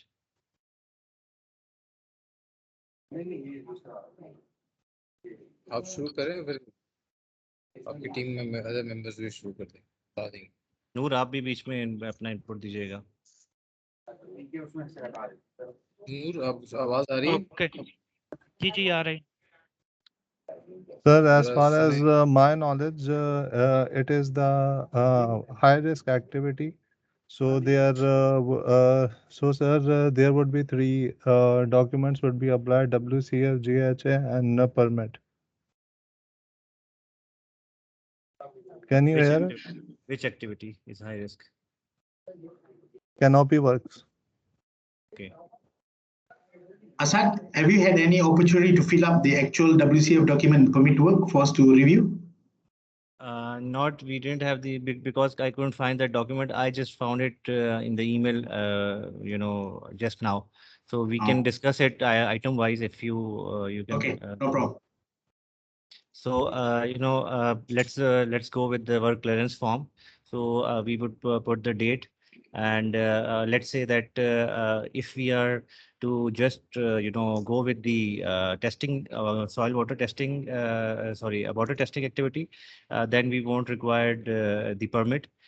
Because in that case, we can do it as a medium, it would fall. I have seen, I've gone through this list. I couldn't find any water testing, so it would fall maybe all on other works. It would, if it is not in the hazardous area. So we would go with just with the WCF and GHA. So in the WCF, we would put in the name, particulars, job, company name, which is performing ACOM, like you mentioned that ACOM is doing this work. These are the all the minimum standards of PPEs that they must have. The hard hat, the safety boots, and the vest. Then we would take this LSRs that if permit is required or not. So can you share us which are the activity this for this particular? Let's take this monitoring well activity. Yeah. What are the applicable life saving rules for this work? So for this, I have just as I mentioned that maybe there's some sort of a gas underground. So we would use that pump system to monitor the LELs. If it's safe, then obviously, and otherwise, if it's not safe, then we can use the face mask, cartridge mask, while performing this job. And there's no confined space entry, so this is not relevant. And there's no driving. All of these are not relevant. I think driving is a bit relevant because the contractor need to travel to site. Correct? Yeah. So that's covered. So the contractor is required to travel to site and going back to their facilities. So driving JMP is required. Lifting, yes, not applicable. Smoking, yes, applicable. There's clear prohibition smoking. So we need to go ensure this applicable to site. Drugs and alcohol, yes. Obviously applicable. And prescribed journey management plan, yes, that's applicable. Also, so these three would be applicable. This one, safety belt, obviously depends on the and journey movement plan. If the moment, if and it also depends how long is the journey. As we discussed yesterday, that if whole tenure is more than 4.5 hours, the movement is more than 4.5 hours, then we require GMP. If you disagree, Darwin, I would like your opinion on that as well. But I think in terms of journey management plan, that's a different context. When talking about 4.5 hours and exiting, you need to get the journey management plan completed and signed off by your direct supervisor. But in terms of life-saving rules, this is talking about how we cover all the risk in line with the particular activity where travel is concerned. So in this case, yeah, maybe it's applicable to TIC. But I would have another question to the team now. Permit. Can I ask the wider team now, except Asad? That activity of monitoring ground well, do we need a permit? Do we need to take the permit in the LSR or not? Noor, can you answer?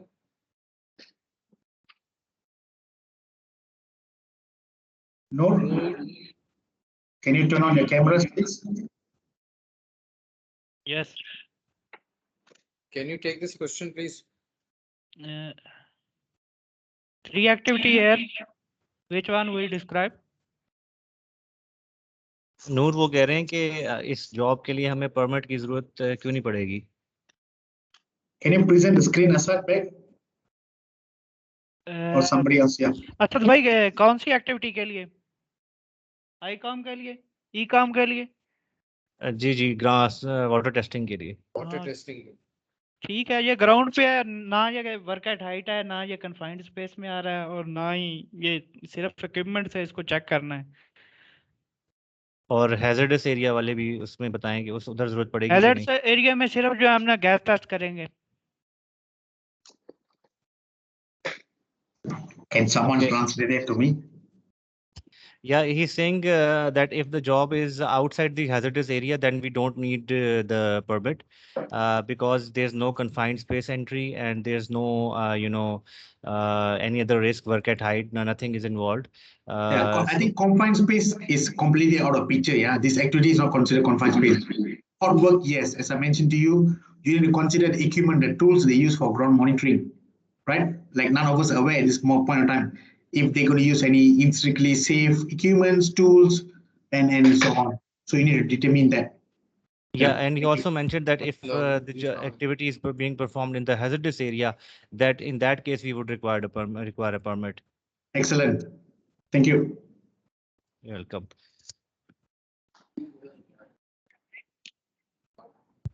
All right, are we going to move on? Yeah, I think we should move on. Do you want me to discuss these permits further, or you want to continue with the presentation? Gauss, you like to add on anything else here? Otherwise, we'll move on. Anything you guys would like to know from this form WCF, JHA, and also permit? Anything you don't understand, how to use this, how to understand the area? Otherwise, we can end the session, which is already cover all the permit to work document and also permit to work modules. Norman, should we need this updated version because do you see we can see that there's a mention high risk activities, hot work, confined space, and live electrical. So we wasn't mentioned like the asbestos work because somehow in our local market we are don't have any activity like this.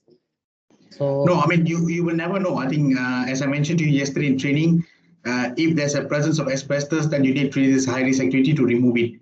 So yeah, it doesn't need to. This is a standard shell JHE template. You're not going to do any changes to this, but you just identify it is applicable only.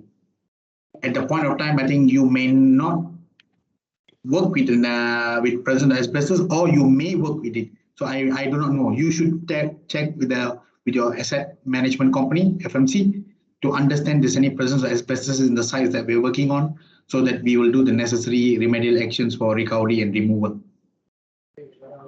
Abed भाई मैं आपसे एक बात share करना चाहूँगा ये जो एब्सोस्टास है ना ये हमारी इंडस्ट्री में पाकिस्तान में टोटल ममनू है तो ये है सीलिंग एलिमेंट तो अब के इसके मुतबादल के तौर पे जो है ना फाइबर का सेम डिज़ाइन में वही चीज़ें इस्तेमाल हो रही हैं जिधर इसकी रिक्वायरमेंट होती है Was that question targeted to me or someone else? I don't speak local language. He's telling that Darwin, that asbestos is totally banned, as per our regulatory authority also. Yes, it is agree. Yes, it's true. It is totally banned, even in Malaysia, so it's regulated now. But what I'm saying is that you are working on a relatively old network. Shell existed in Pakistan before even the regulation came in place, right? This is a ceiling atom, and now we used fiber material. Yeah, but you will not know what happened in the past. Legacy sites, those sites 100-year-old, which we do not know what the material they use, right? So this is where we need to be street smart. Yes, where we see we would be moved. Sorry, no.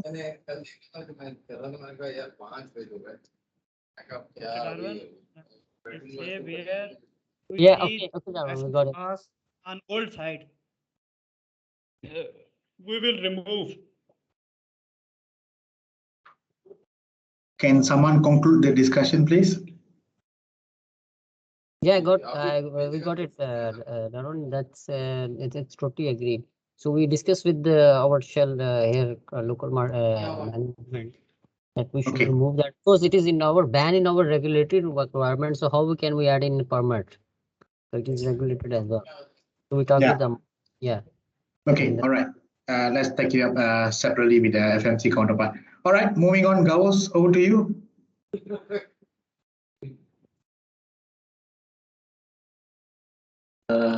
Okay, I think we have done for permit to work module. So anything you guys would like to know again, I repeat myself, anything you would like to know in the perspective of how to use permit to work document, WCL, JHA, and permit, and also anything related to how we issue in permit, validity, the role and responsibility, PHPI, anything else you would like to know from,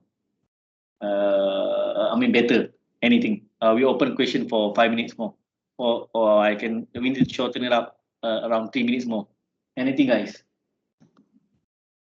If you can see the photo here, let's quickly brainstorm, not really in the exercise. What do you see here?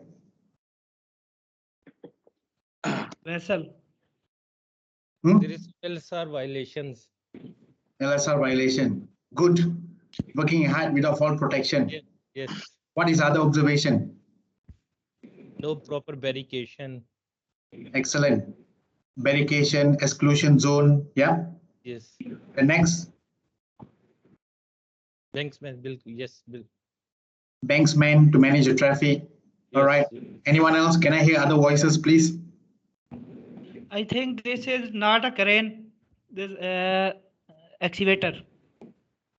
Very good observation. From human use. A crane is not designed to use for lifting unless it has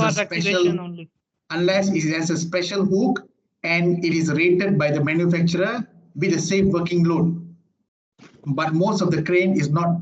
Most of the excavators are not designed to lift. Correct? Any other suggestions? What will you do if you see this in a shell sites or our contractor are doing such activity?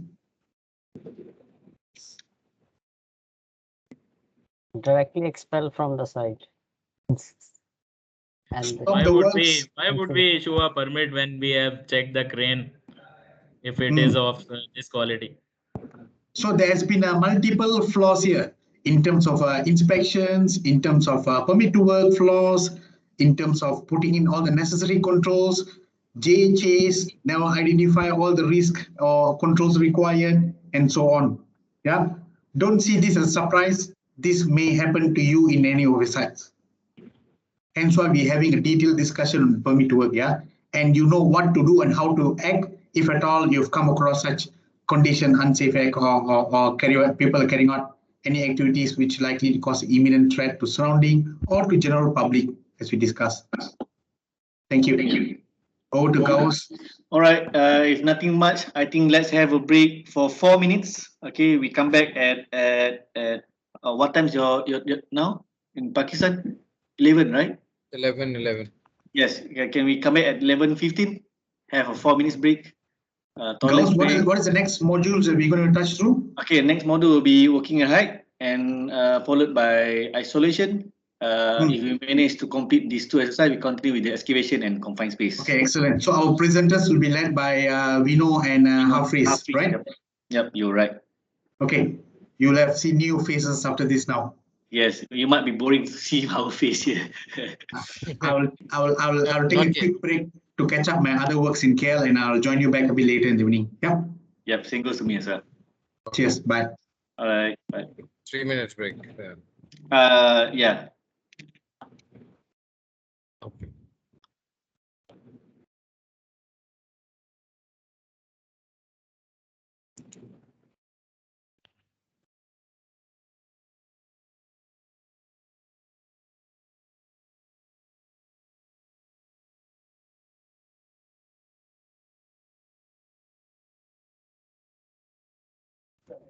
अभी जाके नाश्ता करो।